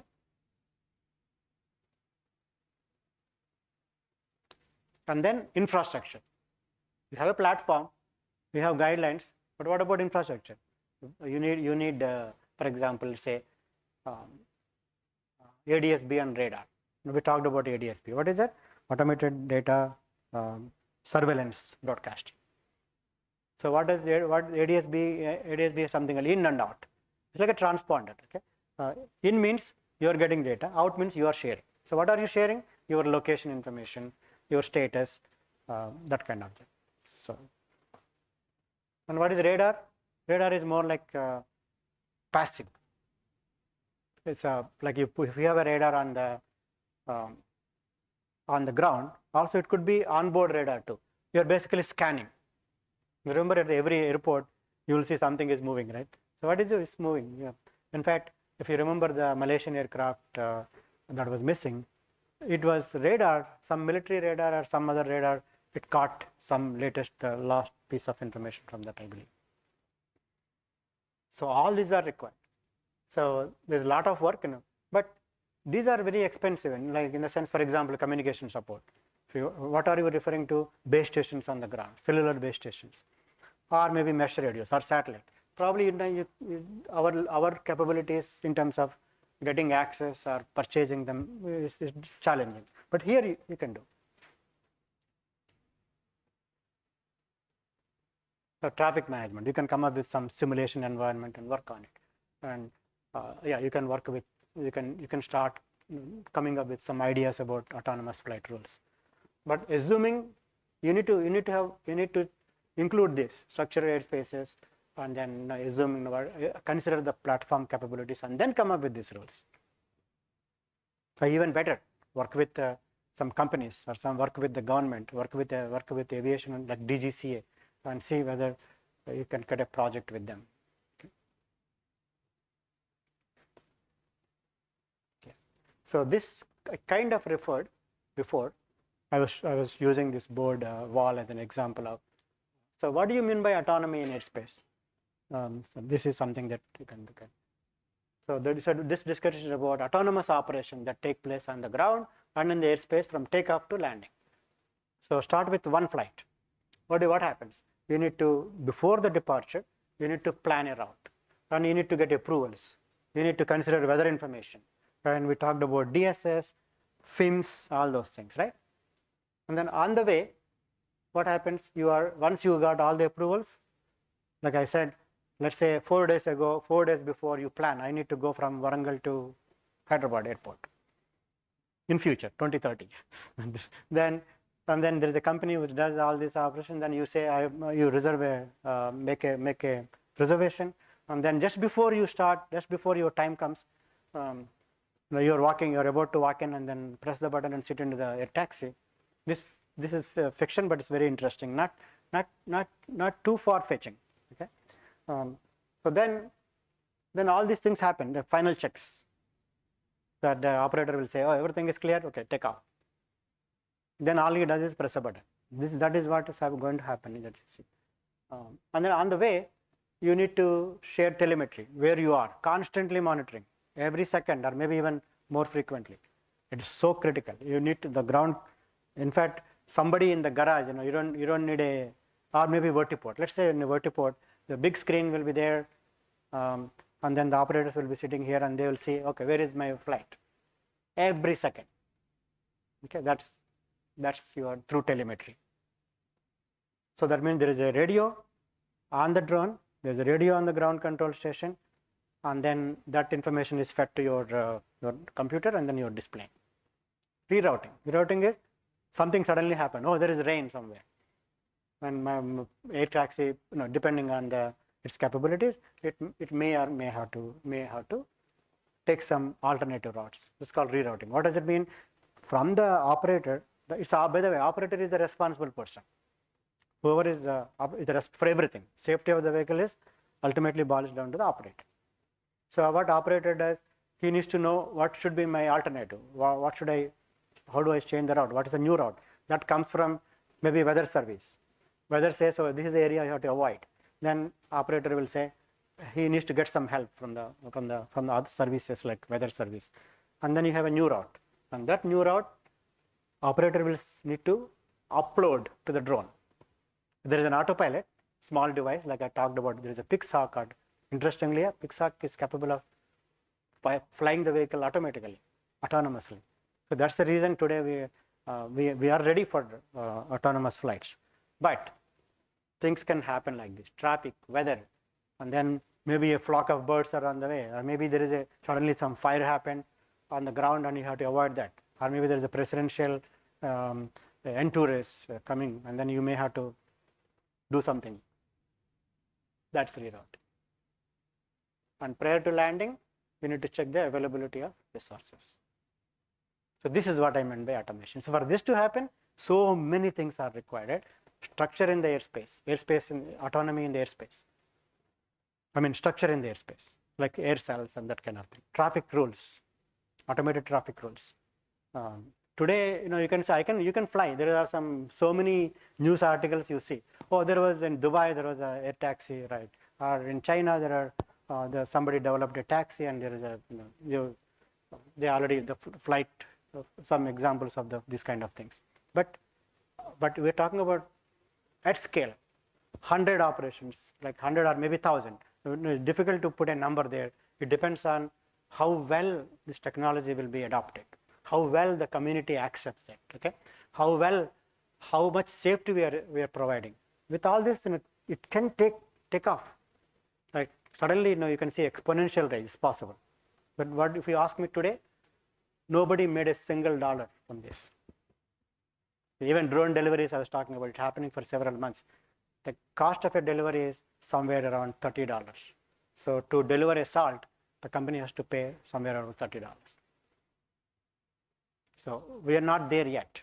We only for drone deliveries. Forget about air taxis.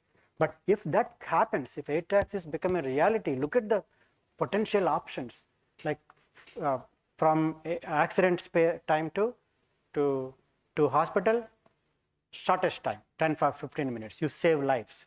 And transportation of organs from one hospital to another hospital in shortest time, maybe 15-20 minutes. These are the potential options. That is why people are interested in this. Not about burger delivery or delivery of some dress that you don't have time to go to shop and then you want to, people sit in couch potatoes and then they want to order things because you can press button.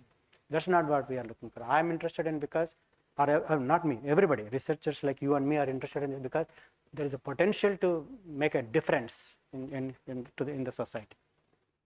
All right. With that, I will stop. But here is a picture, probably. Let's see. I didn't know that there are more. Okay. And I wrote an article, by the way, in 2023. I called digital twin approach. Now, digital twin approach for the airspace management. So this article I published in 2023. It's IEEE Open Journal on Vehicular Technology. And all this knowledge, I got it from practical collaborations with the industry. It's not just academic research. Of course, I'm from an academic institution, but this knowledge is not from textbooks. This knowledge is from the actively engaging with the industry to oversee or lead. Actually, I was a co-lead. I'm a co-lead even now of this cohort. So based on that, and by the way, I talked about FIMS. Did I say what is DSS here? Yeah, discovery, and I said directory, but it's discovery synchronization service, FIMS. And then here are the steps. Operator plans a mission. Already covered this, but let's go through quickly. Operator submits a plan to something called PSU. There's a term called PSU. PSU stands for, interestingly, I didn't describe here. It's called provider of services for UAM. But in the paper you can see, okay, so provider of services from, but practically it is traffic management system. See, these names are not so intuitive. So, but so read this paper if you have a chance, and I try to explain how things take place. And again, this is not you can get this information from different sources, but this paper is written based on my direct engagement with the simulations for 2 years, and that culminated in a demonstration in 2022.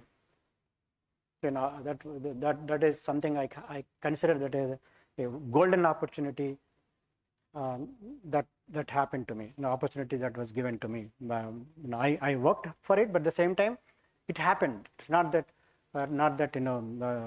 sometimes you dream, but dreams may not become a reality. But this is like a dream, really, for me, because without that engagement, there is no way to understand the big picture of advanced air mobility. And today I'm talking about all these things, autonomy, human autonomy, teaming. All this is possible because not just textbook, not because of textbooks, not things that I learned in the class, because of my interest, because of my engagement, working so closely with the industry. And not only that, because of this, I was able to, at one point I had 10 projects, so busy, so and also I had very hard time to get funding from National Science Foundation. But after this, I got several projects from National Foundation. As of now, I have 2 important projects. And again, I must thank National Science Foundation for this, giving me opportunity. One is called RINGS, Resilient, Intelligent, Next Generation Systems. That was a $1 million grant I got from NSF. What is for? It is about air corridors, and how to get a good line of sight between vehicles through what you call smart antennas, beam forming, beam steering. So what the idea is, you have 2 vehicles in the airspace and you're trying to communicate. How do you keep this link alive? That you have multiple antennas, and then depending on where you are, you align the antennas and steer them electronically. So that is that project. We are almost done with that, but 1 more year we asked for extension. The second project is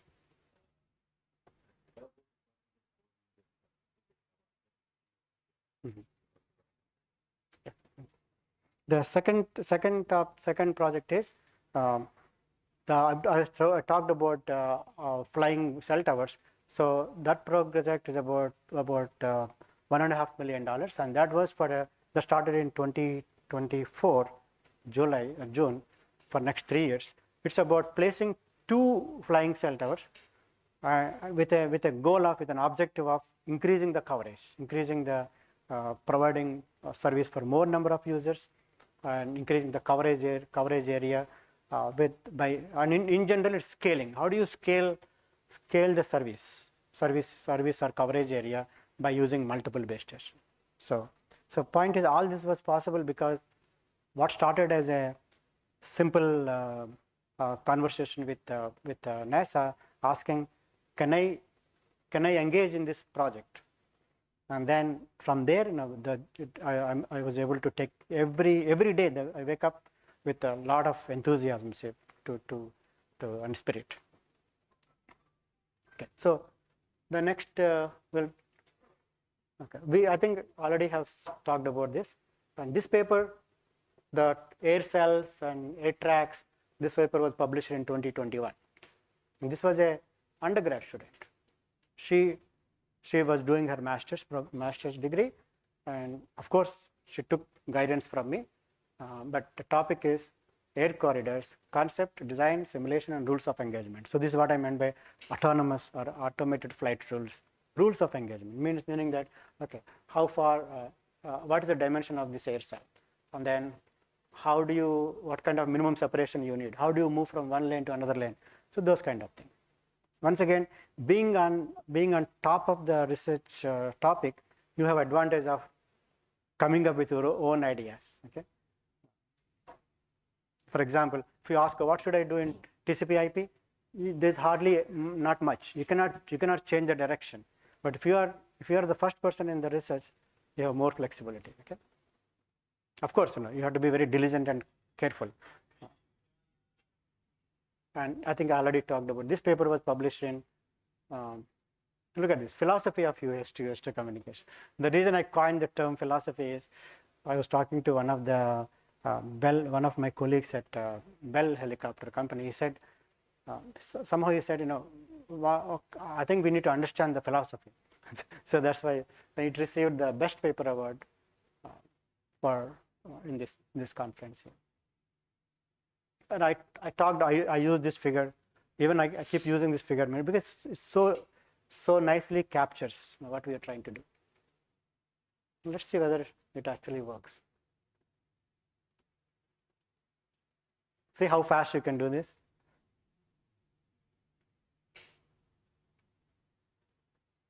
So 2 vehicles are approaching an intersection, and your one vehicle is saying, oh, give me right of way, I have more important thing to do than you.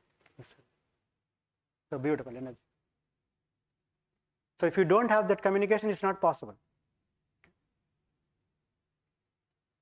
And this is a circular intersection. There was a paper we already published, in ICC. This was accepted in ICC 2024. So all these things like check for traffic, slow down, merge, all this possible only because of V2V communication. So you ask the question, why do you need V2V communication? But interestingly, there were no standards, there were no protocols as of now, even now. By end of this year, as I was telling, I got another opportunity to lead this standards working group. I mentioned to you a few times or a couple of times before, when I reached out to IEEE, anybody is working on this? They said, why don't you start? That's how I got engaged, and this standards is going to come up very soon. And here is another paper that you must read. These are the real air corridors. We talked about air corridors like squares and all those things, right? There's a paper that was published in 2022, and these people are from NASA, and of course, I had a wonderful interaction with the first authors. Her name is Savita Verma or Savi Verma. So they actually came to they mostly solved simulation work, but they studied the terrain or the city, the geography of DFW. So this is where I live. So, for example, where are the airports? Where are the most populated regions? And avoiding all that, they came up with this. These numbers are actually above the two units. One is mean sea level and above ground level, AGL or MSL. So I believe these are like above ground level, 1100 feet, 1600 feet. So these are the suggested altitudes for DFW. For Warangal, it may be different. For Singapore, it will be different. Okay, or even within the country, every region is different. Okay. Now, point I went on with, if I only sit in my lab and do only theoretical research, this would not be possible. Okay. So this is our vision in my area. I said UNT's vision, and because I work with UNT is a large university, and then people know that we have been working in this field. The whole community, not just UNT, all universities, 4 major universities we are working with, collaborating with, also different governments, municipalities and cities. We are all working together with a similar vision. I talked about this yesterday, and that's it. That's for the today's talk. Okay. I hope you had. Yeah, I think technically or practically this is the last lecture, even though there are other topics like AI in airspace, but I think we covered a lot of material, and thank you for the Professor Sai Prakash for giving the opportunity. Yeah.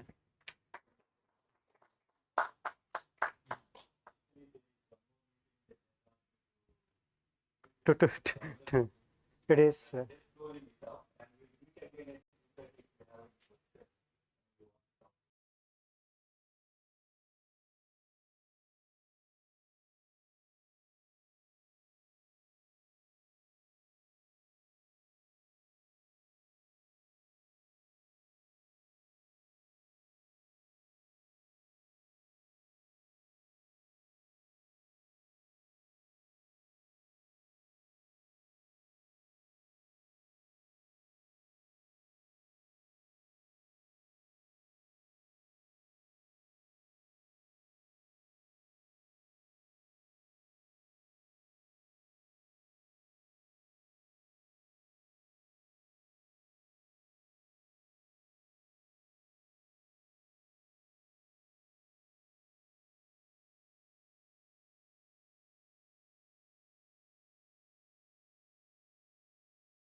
Good afternoon to all, and welcome to the valedictory ceremony of the 10-day Gian course on aerial communication and network.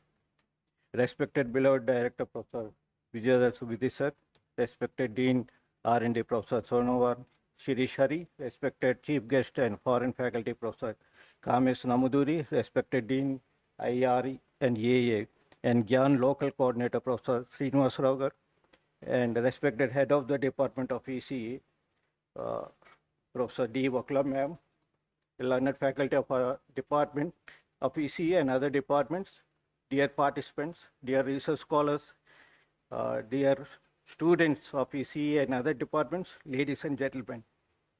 I would like to thank our beloved director, Professor Vijayadhar Subidhi sir, for encouraging us by giving us free hand to apply for various programs and establish contacts nationally and internationally to collaborate in research and teaching. Thank you, sir. The role of aerial communication and networks is gaining much attention from academia, research groups, and industry. We have seen the rapid evolution of both terrestrial and non-terrestrial networks that once seems like a science fiction, but now they are part of our daily lives, enabling communication, enabling search and rescue operation, enhancing business operations, and even providing access to underserved areas. Technologies like uncrewed aerial vehicles, such as drones, HABs, balloons, and satellite systems, have transformed how we interact with the world, paving the way for new applications such as air taxis, air ambulances, air deliveries, and so on.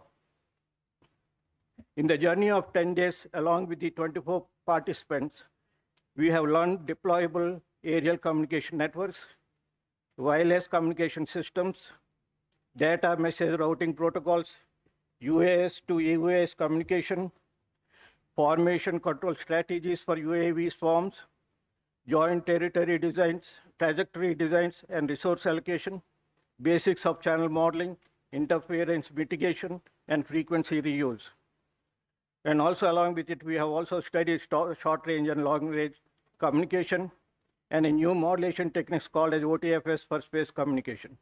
And we also had hands-on sessions with network simulator, MATLAB implementations of OFDM and satellite communication, use of machine learning algorithms in communication from our foreign faculty, Professor Kamesh Namuduri, and with the helping hand from myself and my lab students. We had a very special lecture from Professor Vanka Sundar from IIT Hyderabad on the spatial point process related to aerial networks, and a lab cum demo on aerial networks with his PhD student, MS Tayaba. I would like to extend my heartfelt gratitude to the participants who have made this event a success. Around 24 participants have registered for this program. To name a few participating institutes, we have Electronics and Radar Development Establishment, LRDE Bangalore, SRM Institute of Science and Technology, Chennai, AS Engineering College, Hyderabad, CMRIT, Hyderabad, Guru Nanak Institute of Technical Campus, Hyderabad, SBIT College, Khammam, VNR, VJIET, Hyderabad, and around 10 participants from NIT Warangal also. Thank you all. Thank you, sir.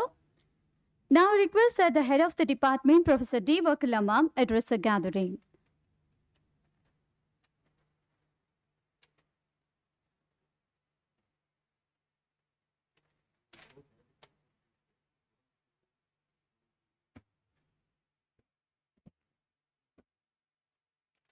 Honorable Director, Sir, Professor Vidyadhar Subudhi, Chief Guest and Resource Person of the Gyan Program, Professor Kamesh Namaduri from University of North Texas, Professor S. Srinivasrao, Dean IRAA and Local Gyan Coordinator, Professor Sonewale Sirish Hari, Sir, Dean R&D, and Coordinator of the Gyan Program, Professor SKLV Sai Prakash, Sir, all the participants, students, colleagues, and invitees of this valedictory function of the 10-day Gyan program.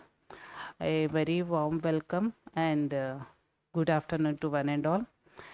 We can see that this last 10 days, there was a very big activity in the department, and the program is also conducted in the ACA conference hall.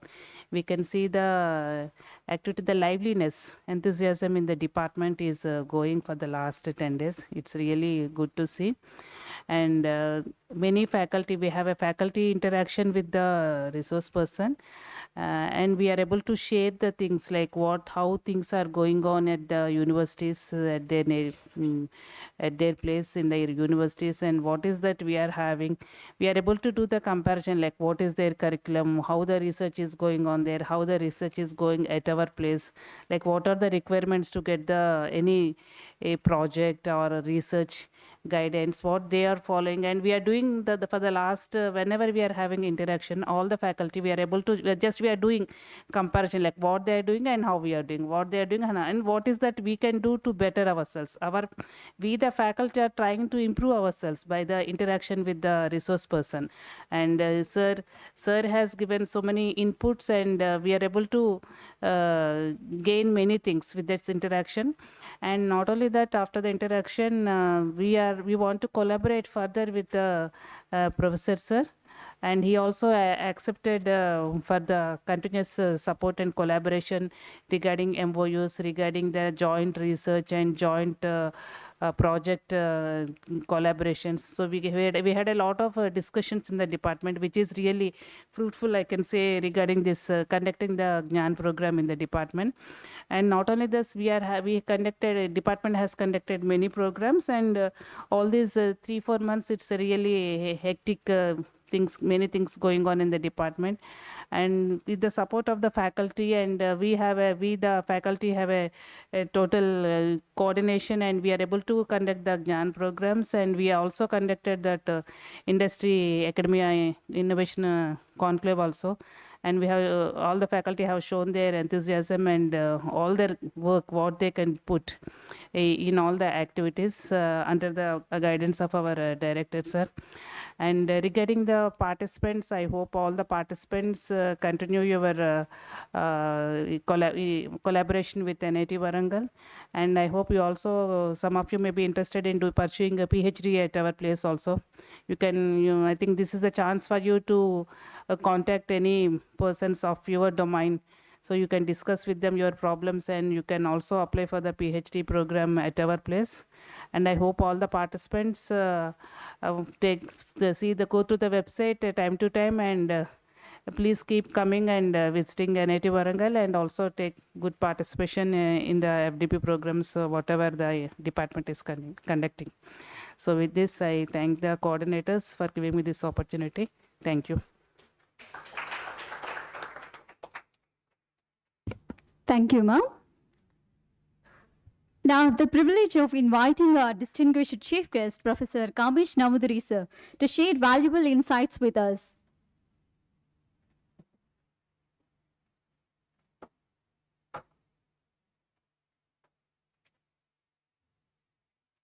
It's truly an honor and privilege to accompany or to sit next to the esteemed faculty over here, and I'm extremely thankful, very thankful for the hospitality that's provided by Professor Sai Prakash and all the faculty.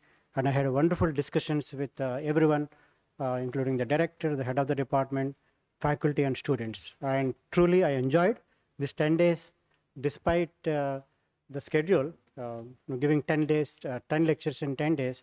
I almost felt it is more like a good vacation for me, except for the, even though I'm giving lectures and I need to prepare, I didn't feel it is really, it's not a hard work. I felt like it is it's my work, and the work I have done, and I'm sharing my experiences with you. And another thing is, when Professor Sai Prakash asked me to take up this task, I didn't think too much about it, but now once I finish, I feel like 10 years of my experience summarized into 10 days. So each lecture is about 1 year worth of work. And so it's like, so suppose you start writing a diary, then you see that, and look back, this is what you have gone through. So in some sense, I feel that this 10-day course is a summary of my 10 years of professional work. And Now I can think of, I was talking to Professor Sai Prakash, is that probably we can even turn this into a textbook or a course, or a regular course. So there are many potential opportunities, and obviously we'll take advantage of those, this collaboration. And coming to actually the course itself, it is intended for students, and I saw several students paying so much attention. So I'm very thrilled and very happy, and I hope you take up this, even one lecture, for each lecture is equivalent to a project. So you can actually work towards any topic, pick up any topic and turn that into to your advantage. It could be like a capstone project for an undergrad, or it could be a master's thesis, and of course also for PhD topics if you go deeper. And then ultimately you can come up with new projects. This is really a new topic, and obviously there are many opportunities. So overall, in addition to interaction with the faculty and students and administration, I also enjoyed the campus. It is so peaceful. Morning I wake up, sometimes, maybe today is the first time I woke up at 6, but every day I used to wake up at like 3 o'clock and 4 o'clock, do some work, and then 6 o'clock I go for a walk. And at the guest house, people were very friendly. I asked for a cup of coffee, and they don't feel it is a burden on them. So everyone actually provided, they were very helpful. They provided anything that I wanted. I didn't have to really ask them. They come and ask me, what do you need? So once again, thanks to the university as a whole, thanks to the administration, thanks to the director, thanks to the department, thanks to the faculty, and also students. Okay, thank you very much. Thank you, sir, for sharing your knowledge and experiences. Now I request the participants to share the valuable feedback on the event.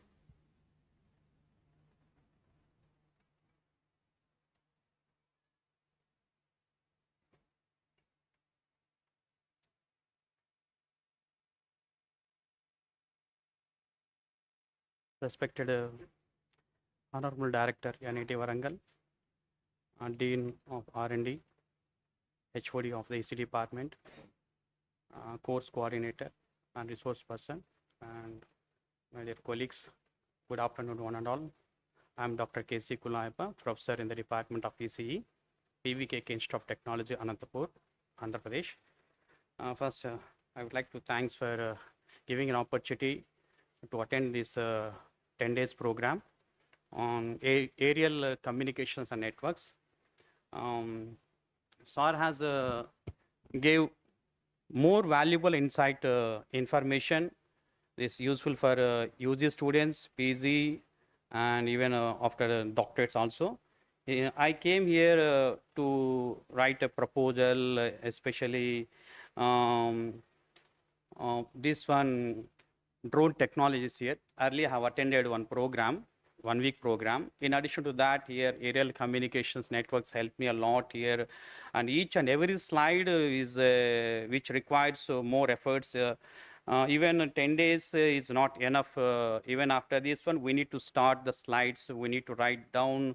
Already Sir has mentioned the paper from where the material collected information we need to go through and write down, and we need to look forward. SAR has given opportunities for us to submit a proposal or even for FDPs here.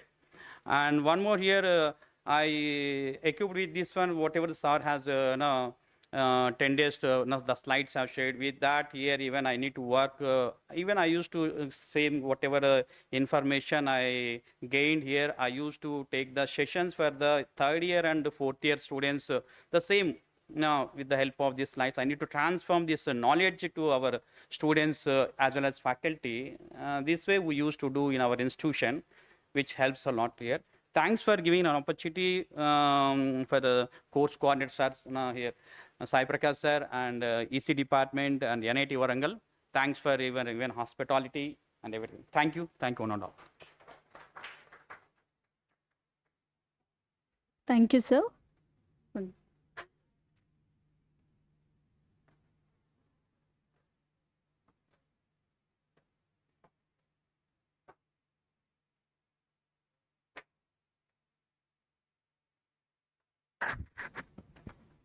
Good afternoon, dignitaries on the dais and of the dais, and my friends and students. Myself, Durga Prasad, Associate Professor, ACAN Engineering College, Hyderabad, and a scholar in NIT Warangal. Probably it's my journey of second Gian course in this period of 3 months. And I would just like to mention 2 important points. The first thing is my experience in my prior workshops, which we conducted on UAV or drones, was all about how to build the drones and try to test it. But probably in this 10 days of course, I could actually understand how beautifully these drones and UAV can be applied in many scenarios or applications in our daily life. Probably this gave me an opportunity to explore in one of the areas where I struck. I wanted to work on my research, and probably this 10 days and the different sessions that I have attended gave me a lot of insights to work on this. And I really thank Department of EC and our course coordinator, Sai Prakash sir, for organizing this event. And I believe this could really help in my future work. And lastly, but I need to also thank my college for permitting me to attend this event. Thank you so much. You have one permission, Kamesh sir, probably I would just like to give a compliment. As a teacher, I have learned something beyond the technical aspects.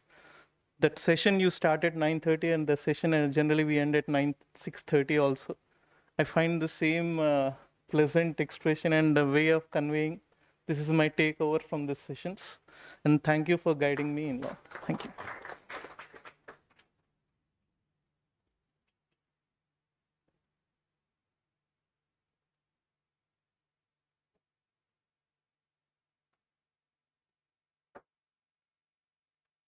So, hello everybody. So, my name is Achut Prabhakaran.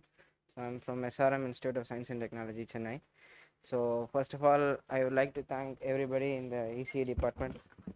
I would like to thank everyone in this department who provided this channel for which really helped me in a lot of aspects. I've been trying to develop a project which uses a lot of information which I got valuable insights from Mr. Kamesh Namoudri sir. So at present he provided a lot of insights in joint trajectory design, swarm in network integration, and interference mitigation techniques.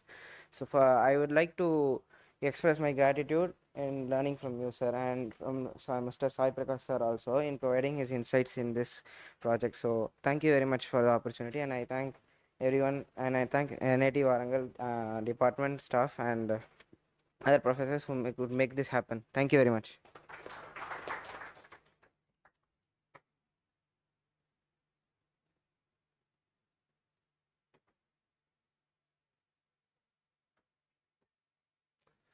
First of all, good afternoon, sir. Good afternoon, director, sir, and HOD ma'am, and all, sir, and Prakash, sir. Actually, NIT Warangal, I am one of the dreamer of NIT Warangal that I will get opportunity to study here, but not. I myself Smith Kumar from DRDO. I am scientist B there, and I got the opportunity to learn there for 10 days. So that time I excited that I have to go to NIT Warangal. So and thanks Prakash sir for inviting LID, and LID gave me opportunity to come here. First of all, thanks Prakash sir to invite and also made arrangements for accommodation and messing. And secondly, sir, timetable of course is too effectively 2 lectures before the lunch and 2 lectures after the lunch. So we get effectively whatever the things we get effectively. If our timetable will be 4 hours before the lunch and 4 hours after the lunch, that will make complex. So your timetables are very effectively. And thirdly, thanks sir for giving lectures on wireless communication, machine learning implementation in wireless, and hands-on for some communication labs and machine learning also. Now, sir, thanks to Kamesh sir So you presented your research, sir, and vision in UAV and its application. And thanks to your student also, sir, who helped you in that documentation also. Sir, as my director sir told that yeah, your brain should have the knowledge in the T-like structure. You should follow linearly in one direction and just go deep in that point where you are interested. And the same thing Kamesh sir also said. I presented you lot of the things, but you have to go at certain point inside. So thanks sir, we will follow it. And whenever our organization needs, I will also sure that I will work on it. Thanks, sir.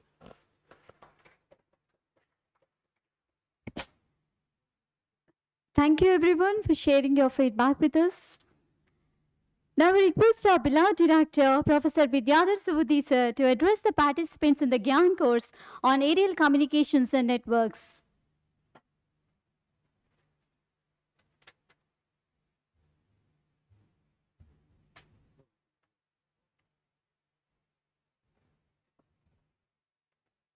Good afternoon to all. So every program has a good beginning and also has a memorable closing. And I believe that the course has made you a little more bonding than what you expected before coming here. And the feedback I was listening and the kind of feedback, kind of engagement, and starting from our foreign expert Professor Kamesh Namduri to the participants, really amazing, because the feedback from the expert is very amazing, because normally the first of all weather, food, and the cultural change and the different class, different mode and everything, and he made his innings very successful and cherished a good memory of it, and I'm quite glad for that. And the second observation I had, the Professor Sai Prakash has made two test series here, earlier one and the second series now. I believe the Department of Electronics is really doing wonderful in terms of taking our students as if they are studying in US. So the US is brought back to India in NIT Warangal to reach out to you. So therefore, you are not only somebody mentioned that I am fortunate to be in NIT Warangal, and you are more fortunate that I believe that NIT Warangal brought the US to here. And the other observation is that most of you are very young, and when you are young, you have a lot of avenues to learn, and life is to learn only. Yesterday night I was reading a book called Sadhu Guru. You know Sadhu Guru? I was reading a book because I don't feel sleepy. I then read at 1 o'clock in the night. I find a book to read. Then I got the book for Sadhu Guru. Sadhu Guru said that he has in his village there is a person who who could not hear, and therefore he could not speak. And he was made an idiot in the village. Nobody, all people, kind of make him very, very, very unwanted person, Ajif. So then Sadhguru took him to his own place, and he has his own kind of farming and all that. And during the farming one day, his job is just to, because neither Sadhguru wanted to talk to him, neither that fellow wanted to talk to Sadhguru, so no problem practically, either hearing or listening or speaking. But one day this gentleman said that today it will rain. And then Sadhguru got astonished. Why? Because all of a sudden there is a rain. It's not a rainy season. And how could you say that it will rain today? And then he said, no, it will rain. Sadhguru said, really the people think that he's an idiot, and he's really an idiot, and when he's expecting it to rain. But incidentally it rained. So it really rained. So Sadhguru got astonished further. And that fellow said that it will rain, and it was raining that day, no? Then he thought that how he could realize that it will rain, and it rained, but I could not visualize the same. Then the conclusion what he derived after so much of introspection, everybody could realize whether the rain is coming or not, because you see the insects and the kind of the animals, the trees, they know a priori whether it will rain or not rain, how to perceive it. So it needs a kind of understanding it. And the more the people stay in urban than the rural areas, they have little chance of to estimate the rain. So the point I want to make, everything depends upon your own determination and devotion, how you orient yourself. So the topic what Professor has given a very nice capsule of course for the last 10 days is just like a eye-opener, how to go further in the channel and how to, because today I believe this is the topic what Professor Sai Prakasa has chosen, and to have a collaboration with Professor Namduri, really the need of the hour, because I can tell you that another 10 years down the line, the market of the drone market, particularly the autonomous vehicle, will be more buoyant. And the PIL that the government will, the public investment the government is trying to do is that a lot of drone manufacturing company, apart from the application companies, will be coming up. So it is, I believe that another 10 years time, instead of people studying BTech civil, electrical, mechanical or electronics, there will be exclusive programs in BTech in AI and drone technology. So because the country is moving towards all kind of new developments, and drone is one of them. And lot of revenue, lot of company investment would be in the drone manufacturing and application. And this formation control, if you look at it, I think Professor might have given you a kind of concept. I don't know, the multi-agent system, you covered that one? Multi-agent system. Yeah. So this multi-agent system, like the birds or the fish or maybe swarm of birds you see, so they make a behavior. So grouping, their behavior while they come back to their nest, they follow a particular pattern. So some of them behave like a leader and rest are the followers. So one of the cooperative motion, when you want to engage so many drones for a formation, so obviously the idea of the multi-agent system could be a right one, where one of the vehicles or one of the drones will be used as a leader, the rest would be the follower. So leader follower is one of the paradigms I probably might have discussed. And then of course the communication is another part of it, and the graph theory and this consensus based kind of decision. So a lot of new avenues are there. So what I want to say is that those of you who are still going with the words of Sadhu Guru, you can dream a lot and can still predict the rain to come, and you can still do a lot of miracles, because you are fortunate that you are in a region, Warangal, where the entire road is very not so much of crowded, it's not, traffic is not there. But if you go to Bangalore, even traveling a 30 kilometers of distance or 20 kilometers takes 2 hours. People are saying that Warangal is 2 hours, 2.5 hours drive from the airport. But you go to Bangalore, from Bangalore airport to the electronic city takes 2 plus, maybe close to 3 hours.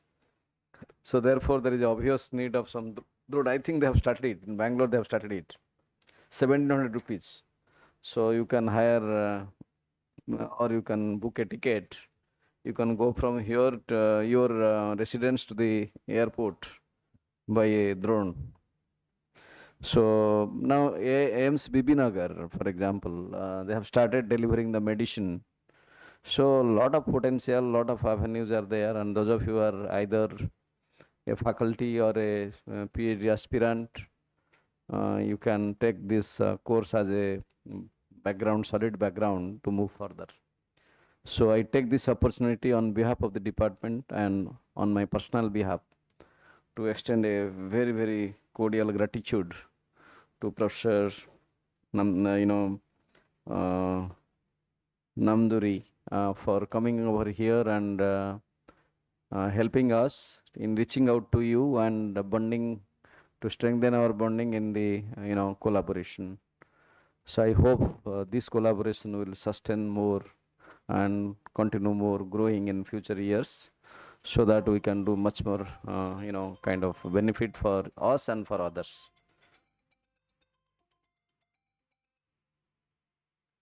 And coming back to our deans, both the deans are here. Dean International Relation and the R&D, they are working very diligently towards making a truly enabling atmosphere here for continuing education, for international collaboration, and many more. And I solicit your participation in all these endeavors to mutually benefiting in your future opportunity that will arise in future. So with this, once again, I congratulate all of you for successfully completing this program. And I also thank the department, in particular, Madam Hakula, the head, who has been helping this kind of course to be conducted very smoothly and encouraging the faculty colleagues of the department and really making a visible progress in terms of reaching out to all these wonderful guys who came over here. And I would believe that these guys will serve as our brand ambassadors, carrying forward the message, okay, see, NIT Warangal is a good NIT where lot of opportunities, good food, good place. And but before you tell all good, please try to have a one non-good, bad. So at least one negative comment or something constructive comment, that way we can take it, we can improve upon further in the future occasions. Thank you very much. Thank you, sir, for your valuable words. Now I request our beloved director, sir, to distribute the certificates to the participants.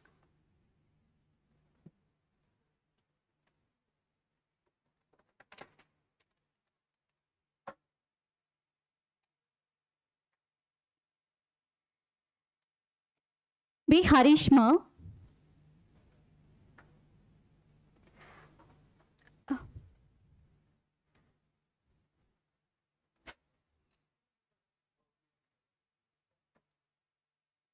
Dr. K. Chinnakullayappa.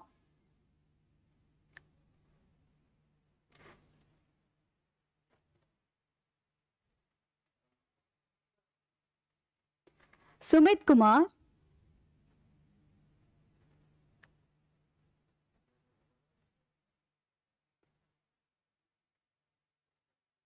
C.A. Kamaleshnan.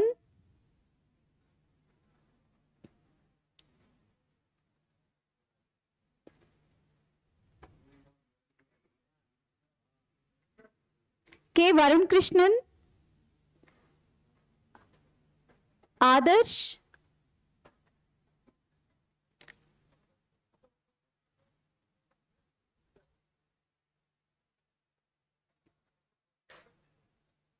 Achyut Prabhakaran.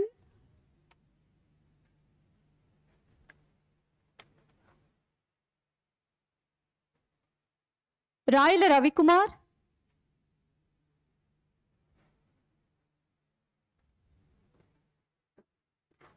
YVS Durga Prasad.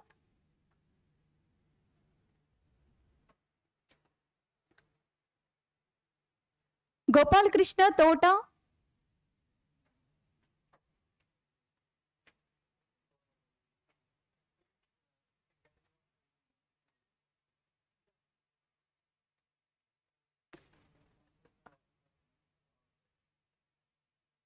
D. Veeranna.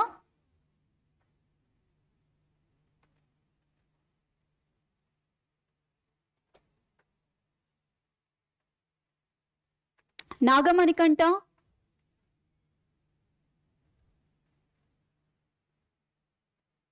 Meghana.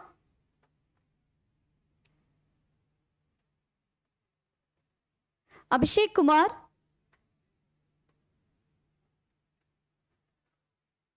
D. Sri Harshavardhan.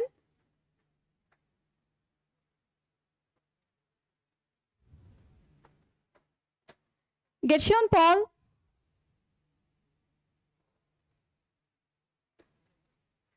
Tarun Teja.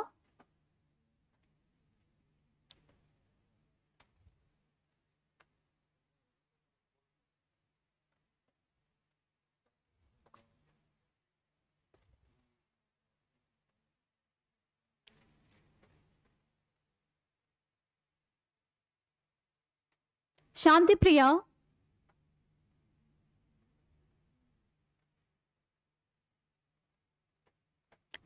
Harika.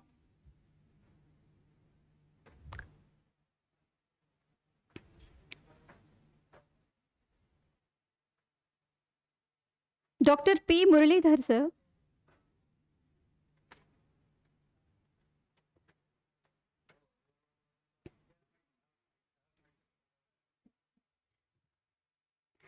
And G. Sirivanella, myself.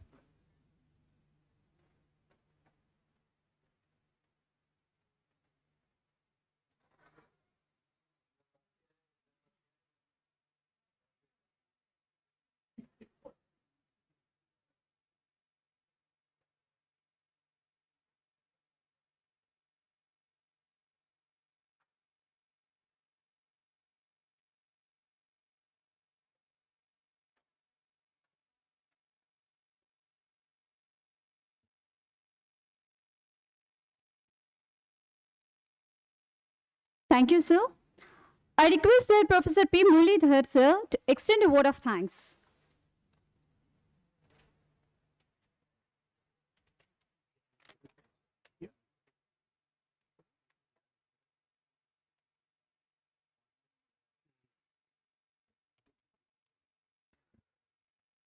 Good afternoon to all.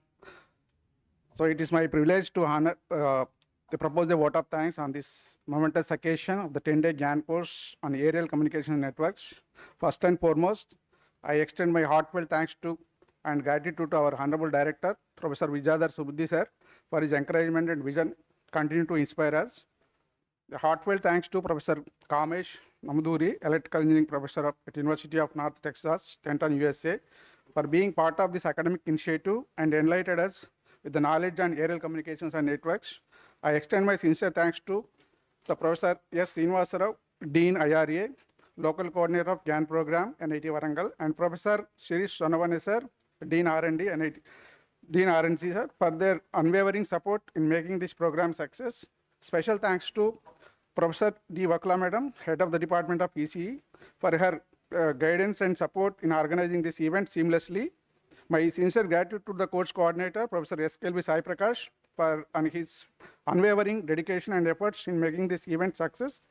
His meticulous planning has ensured that he had a seamless learning experience filled with insightful discussions and participation, practical applications. A special thanks to all attendees for your participation, enthusiasm, and encouragement throughout the journey. Lastly, I thank all the faculty, the technical staff, research scholars, and everyone behind the scene who have worked tirelessly to ensure the smooth execution of the course. So once again, thank you all. Thank you. Thank you, sir. As we come to the end of the program, I request that everyone rise for national anthem.